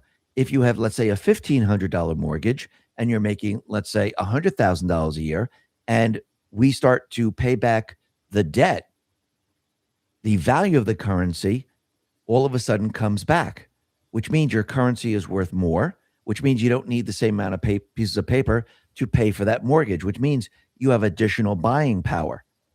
So basically, we're just doing everything in reverse right now. And this is what Trump has been building towards. He put this out on Truth. He said, key economic takeaways. States won by Trump have added 11 times more jobs than left-wing red tape-ridden states. The golden age is in motion. Focus on housing is coming at a good time, as jobs in residential construction are down slightly over the year. All construction jobs gains are in the red states, and all manufacturing job losses are in the blue states. Private sector annual wages are on track to rise to $2,700 for a full-time worker since January. Manufacturing is even higher at $3,000. The Atlanta Fed forecasts that the U.S. will grow even faster in the fourth quarter than the second quarter and the third, despite the shutdown. Now, once again, we know the deep state players, the Ds, they're going to probably try to shut down the economy once again, because again, we have the same problem that we had back in 2025, where all of a sudden here we are at the debt ceiling, and what do? So once again, they're going to try to make a move any way they possibly can, but I do believe in the end, it's not going to work whatsoever. And you can see that Trump now, he has lowered the trade deficit. It's the lowest since 2009, and it's getting lower and lower and lower. And this is what Trump put out. Numbers released today show that the United States of America has the lowest trade deficit since 2009, and it's going even lower. In addition, our nation's gross domestic product GDP is predicted to come in at over 5%, and that is after losing at least 1.5% to the Democrat shutdown. These incredible numbers and the unprecedented success of our country are a direct result of tariffs, which have rescued our economy and national security. I hope the Supreme Court is aware of these historic country-saving achievements prior to the issuance of their important ever decision. Thank you for your attention to this matter. And what we've seen so far is that the Supreme Court, they were supposed to make a ruling on January 9th, but they have not as of yet. So this is going to be very, very interesting. And think about all the gains that Trump has made. And think about all the jobs that he's creating. Think about all the money that's coming to this country.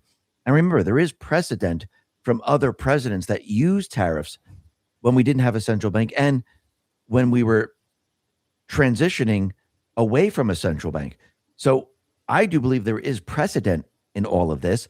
And the Supreme Court has to look at the history, and they have to look at what has been done in history. And I do believe that's what they're going to base their ruling on. But let's see how this all plays out. But Trump, or the White House, put this out and says the U.S. economy has added 37,000 private sector jobs. The Atlanta Fed doubled in the fourth quarter of 2025. President Trump reached a deal with the drug maker Johnson & Johnson to lower drug prices. Trump directed Congress to purchase $200 billion in mortgage bonds in order to reduce the mortgage rates. President Trump announced he is taking steps to ban large institutional investors in purchasing single-family homes. The U.S. trade deficit fell 39% to $29.4 billion, its lowest since 2009. The S&P 500 and Dow Jones Industrial Average hit record high closes. So basically, you could see that everything that he's doing, he's giving it back to the people. He's giving the power back to the people and allowing the people to get a job, to buy a home, to fill up their car cheaply. And you could see that with all of this being done right now, and as we approach the midterms, the people of this country, they're going to be all for Trump. They're going to look at the economic situation, their own family situation, and they're going to realize that things are pretty darn good compared to Biden. And this is how Trump is going to win over the people, because I do believe the next phase is coming up. And what is the next phase? The next phase is to get control of the House and the Senate. And once we have that control of the House and the Senate, Trump then can go after the Federal Reserve, can go after the central bank system. And the only way to do that is to remove the laws or place new laws into effect and actually maybe place new amendments to, or remove other amendments. So this way we can establish the new system. See, without doing that, without going after the central bank, without restructuring the central bank, nothing's going to change, because when Trump eventually leaves office, they're going to just try to reverse everything. But you can see Congress right now, they're trying to codify everything that Trump is doing right now, even the housing and everything like that. So this way, down the line, whoever gains power, they will not be able to reverse this that easily. And once we get rid of the Federal Reserve and we remove the Federal Reserve Act and we remove the amendment or add another amendment and actually maybe an additional amendment saying there'll never, ever be a central bank system, this is going to make it very, very difficult for another central bank to come into existence. And I do believe this is the second phase of the plan, because without that, and if you still have an open-ended credit card where you could just borrow. Watch what happens when a 50-year-old man walks DHT naturally for just 90 days. Day one. Yep. Yeah, that was the end. So that was today's X2 report. I want to do a 5-minute update on what's going on in Iran, and then try to get some short videos in till 8 o'clock.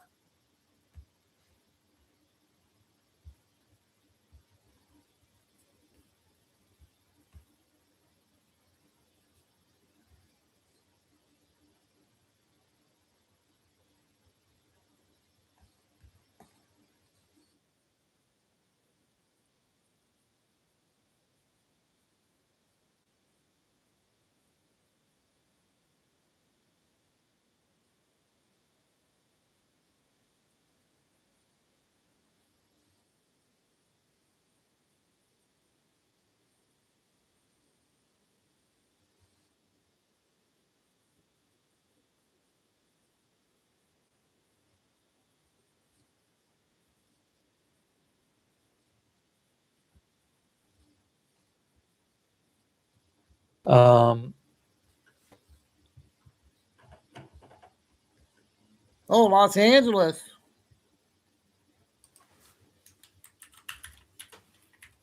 hang on.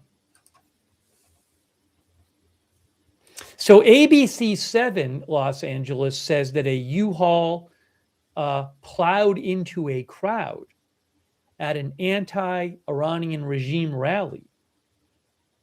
A large group of people was seen surrounding the U-Haul after, and some people were seen smashing windows of the U-Haul. Law enforcement pulled a man from the U-Haul and appeared to take him into custody. Some protesters were seen trying to punch him and hit him with flagpoles, says ABC7.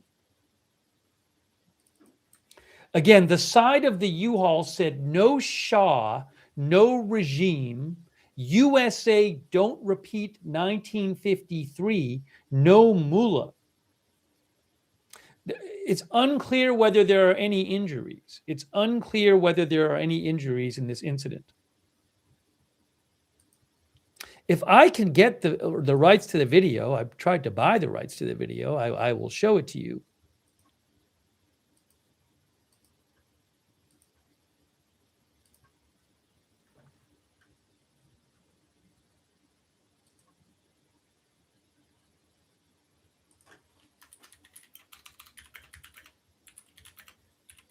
Terry, hope you had a good weekend.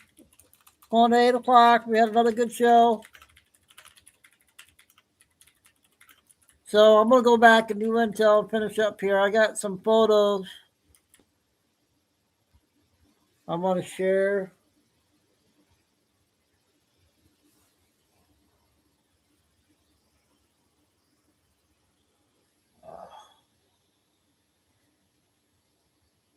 You guys see that? What they're pointing at? Arrow. Minnesota Hollywood psyop, dinosaur crushing a car.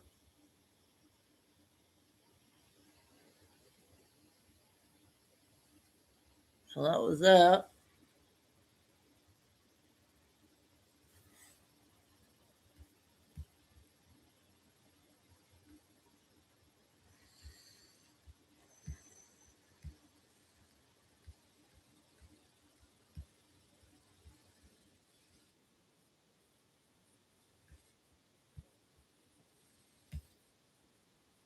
Evidence of the Obama era coup against Donald You Trump play this went one yet viral. already, Kay? So viral, in fact, that President Trump reshared it on True Social. But TikTok, they erased it. Then they erased the whole account. Not for breaking any rule, but for breaking the spell. Let's be clear. TikTok is not just another app. It's a weapon, engineered to reward distraction, not dissent. To push chaos and censorship while pretending to entertain. It promotes debauchery, it censors patriotism, and it's already proven what it is. But now the truth is catching up.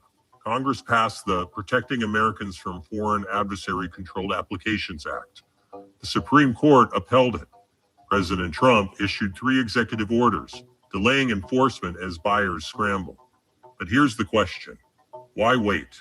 It's a wolf in That's only a sheep's couple clothing, minutes. undermining the American First agenda and fomenting toxicity among the very people it claims to empower. Mr. President, it's time to finish the job. Ban TikTok permanently. And if it returns, it must come back with a social media bill of rights, a contract with the American people. No more one-sided censorship. No more foreign manipulation. No more digital servitude. This isn't just about TikTok. It's about every platform, every voice, and every citizen. My friends, we are all anonymous because free speech isn't negotiable. Not here, not ever. Okay, I got 2 4-minute ones. And that should put us at the end here.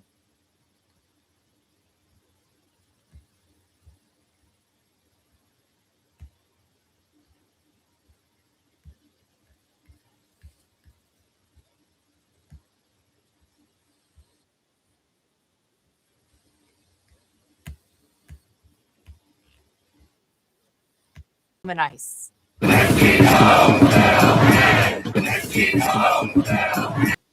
did that one. Under 2 minutes, K on the game, 23-19 Niners. Eagles got the ball. Oh boy, it's getting down to the end. They need a touchdown. So hopefully they can hold them.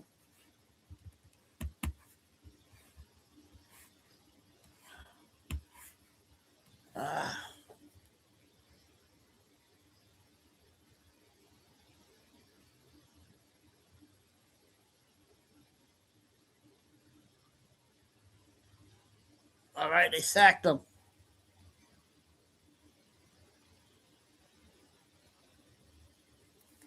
Okay, did everybody see this clip? Dang it.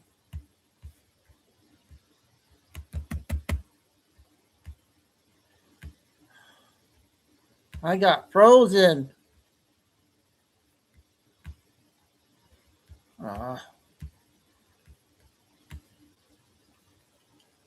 I got frozen there for a second.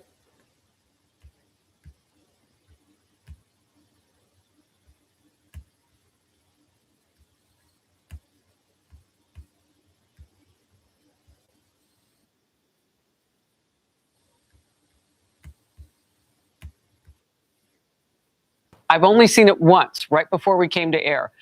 Their reporting shows the woman killed, Renee Nicole Good, was already blocking the road for 4 minutes before that confrontation with ICE agents. She was doing so that her wife could leap out of the car to begin filming, which we know she was continuing to do throughout this whole thing. We're also learning more about the woman whom agents killed in that shooting. Sources saying that Nicole Renee Good was an immigration activist who was part of a left-wing group that would monitor and interfere with federal immigration enforcement operations. In fact, on the ground that very afternoon this week, you could hear the whistle blowing. It's something that they're known to do so that they can tell the neighborhood that ICE agents are in the area. Former acting Homeland Security Secretary Chad Wolf is coming up with me in focus. Before that, Fox team coverage, Christina Coleman in Portland with more on the arrest there. Yes, and then first, Alexis McAdams in Minneapolis with the latest there. Alexis. I might have played this. Hi, Harris. Well, you've been seeing it on your screen. Yesterday, we checked in with you in front of the federal building where there were all those protesters. We're expecting more again tonight and counting. And as you said, the mayor here in Minneapolis didn't drop an F-bomb today, but he didn't tell people not to, act out, because we've seen it where they're spitting and fighting with these federal agents. So I want to see what's going to happen again today. This comes as it's almost as if on the ground, Harris, the state and the local officials are watching a completely different video clip than the feds, because the city officials say it's murder. The feds say it was justified, but it led to those protests. And also this picture that we're going to show you too on your screen. So this is Renee Nicole Good. We're learning that she was an activist, according to DHS sources who tell me she was part of this group called ICE Watch. And we heard about it in other places, not just Minnesota. These people go out, they call themselves legal observers, but they're not just observing, according to the feds. Renee Nicole Good was using her car as a weapon, according to the federal prosecutors. They say she hit an agent with her car, and investigators say, it's just so cold, sorry, say that she was with this group that monitors, tracks, interferes, and are against all federal immigration enforcement. Listen to this. This individual, the subject in question, the deceased, had been following our law enforcement throughout the day, stalking them. At the time of this incident, our law enforcement was outside of their vehicle, trying to get their vehicle out of the snow, when she started blocking our law enforcement, harassing them, impeding lawful operations on the ground. And then it would kind of ebb and flow when it comes to the ongoing protests, because they hear those city officials saying something, you know, act out, put your body in the line, whatever they're telling these people to do. They're setting up encampments that were cleared this morning, but they faced off with federal agents, Harris. Some of them spat on people. They fought with them. This is what we saw. Watch.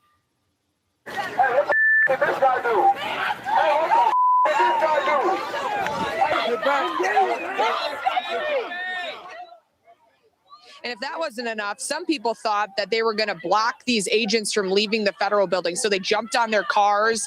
One of them tried to smack off the side rear view mirror. And some of them got arrested, because whether you like these federal officials or not, or you have questions, you can't attack federal agents. So back out here live. The last thing, too, that I really think could be the big part of the story, Harris, is that the White House and federal investigators are looking into who funds these ICE watch groups, who trains these people to tell them, hey, show up here, get in the middle of an ICE ongoing operation. You know, I don't know. We'll have to see what happens. Yeah, and we're also hearing reports about people who are wearing yellow vests who look like they're official on the streets, but they're not. And that's what's helping out those blockades like what we saw in South Minneapolis. Brand new video from the day. Okay, that's another video from yesterday, or the other day. The last part 3, 1, 2, and 3, the one lady that does the military stuff. We'll end it with that. 3 parts.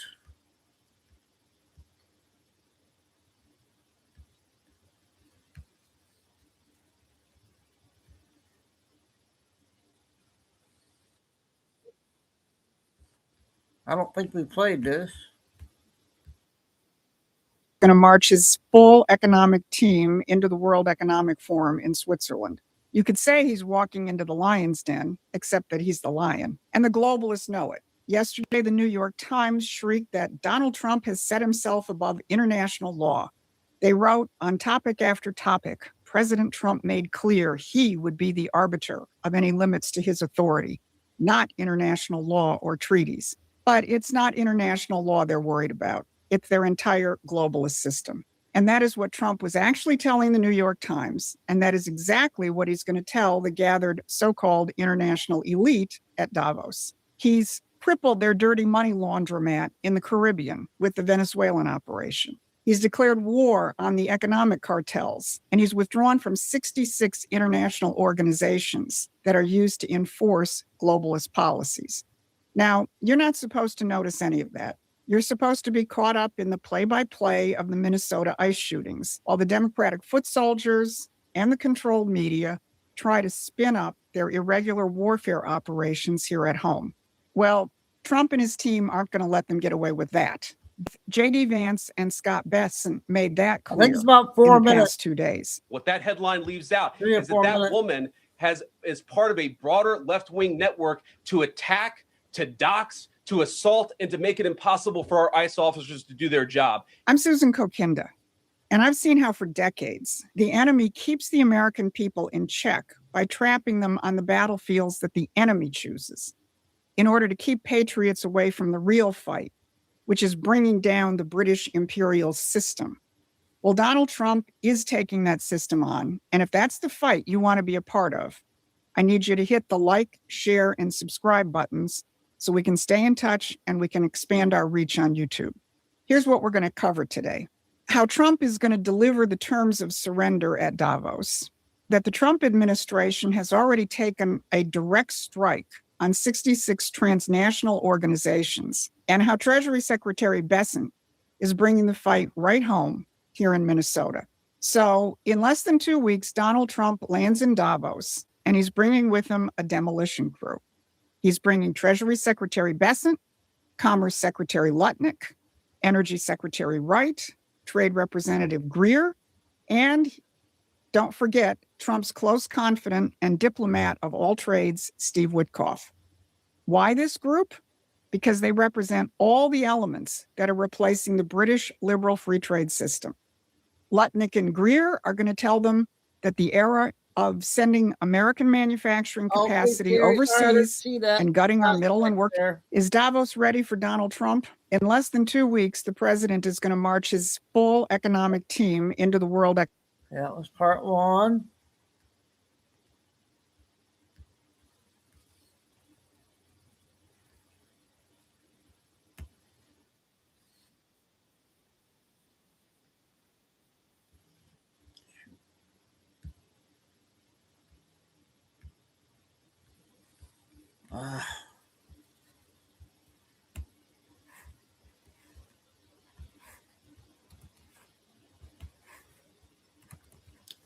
God dang it.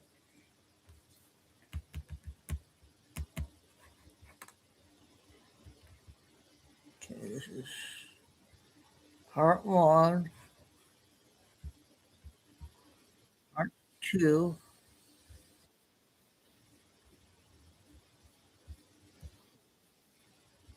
Is there to cut off the capital flows that prioritize global financial income streams over American wages. And Chris Wright, well, he's the walking refutation of the entire insane green agenda. And Steve Witkoff, well, he's the guy who gets things done for Donald Trump. But to really understand what Trump is doing in Davos, you're going to have to understand where Davos comes from. It was started in 1971. That was the year the British Empire dismantled the Bretton Woods financial system. That is the system that had stabilized economies in the post-war world. So the World Economic Forum was launched to begin to manage this post-1971 period. Everyone knows it was created by Klaus Schwab, but he had been mentored by Henry Kissinger at Harvard in the late 1960s. And let's not forget that Kissinger later on, when he was Secretary of State, went on to say that in his Secretary of State capacity, he kept the British Foreign Office more closely informed than he did the State Department. So the establishment of the WEF in 1971 wasn't a coincidence. It was a transfer of power.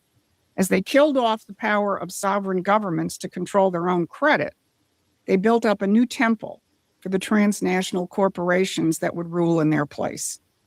And for 55 years, Davos has become one of the nodal points of this empire, and probably the most well-known. They don't use armies, they use ideology, and they have applied the ideology of the British Empire to the 21st century, and they've hijacked the world until now. And for all those years, researchers at Promethean Action have been exposing those operations, whether it's the WEF or the Council on Foreign Relations, or the neoconservatives or their free trade ideology, and all the other groups and policies. More importantly, we know how to defeat them. So if you want to get into the real battle, head on over to Promethean Action and subscribe to our free newsletter, because we will continue to give you the up-to-date coverage of what Trump is really doing. Because in 10 days, Trump is going to the WEF. And contrary to the claims of the naggers and the heel biters within the MAGA movement, Donald Trump is not going to Switzerland to play nice with the Davos men. He and his team are arriving with a fully activated American system alternative to their policies of globalism and imperialism, and he will be laying down the terms of surrender. Now, he's already... Okay, last video, you guys, for tonight. Almost somebody.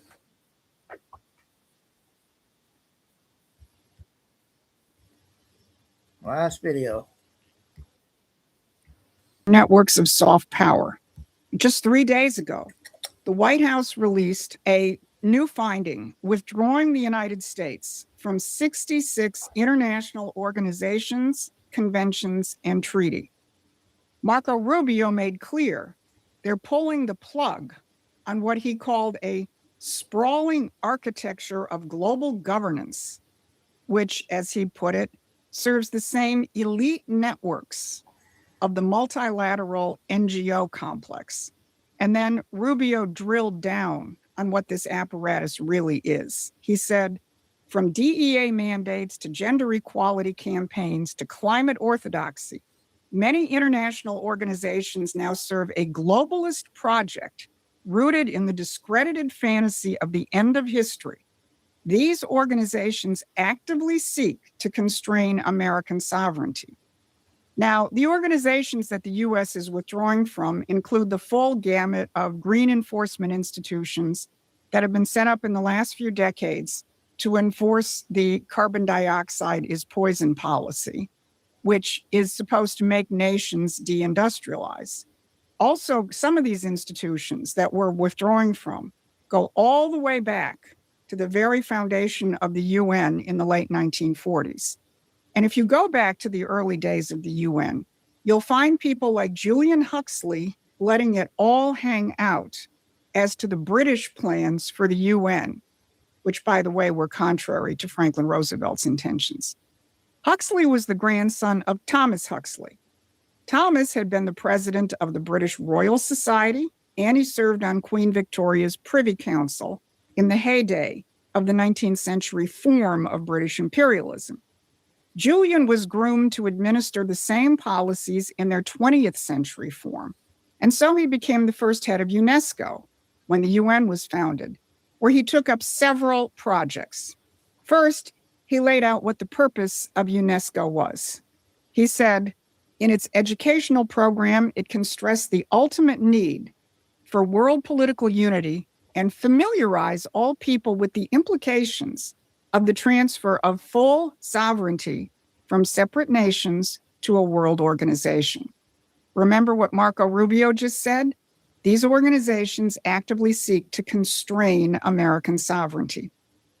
And Huxley also had the slightly more delicate task of repackaging one of the empire's most evil policies, race science or eugenics. Here's what Huxley said in 1948. Even though it's quite true that any radical eugenic policy will be for many years politically and psychologically impossible, it will be important for UNESCO to see that the eugenic problem is examined with the great laid down some covering fire before his team heads out, hitting them exactly where it hurts. That was over. Went over again. Okay, everybody. Another good night of intel. A lot of people are finding my channel again. Thanks for everybody coming in. Got the channel back and everybody's finding.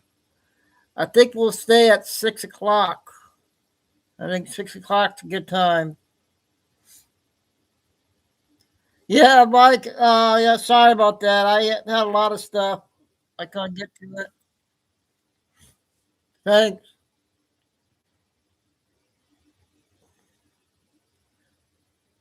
So, okay, Lucy Tim and JJ, everyone have a good work week, and we'll see what happens this week. What Mike was saying about, he said, Mike, you said January 14th was the Julian calendar. So that would be Wednesday. We'll see what happens. Not counting on nothing. Don't do dates. So anything breaks till tomorrow evening. Have a good work week, and God bless everybody. Remember, please hit the like and stay safe, stay strong, keep the faith, and never give up. Signing off, Chico and Dude. Till tomorrow evening, guys. Take care.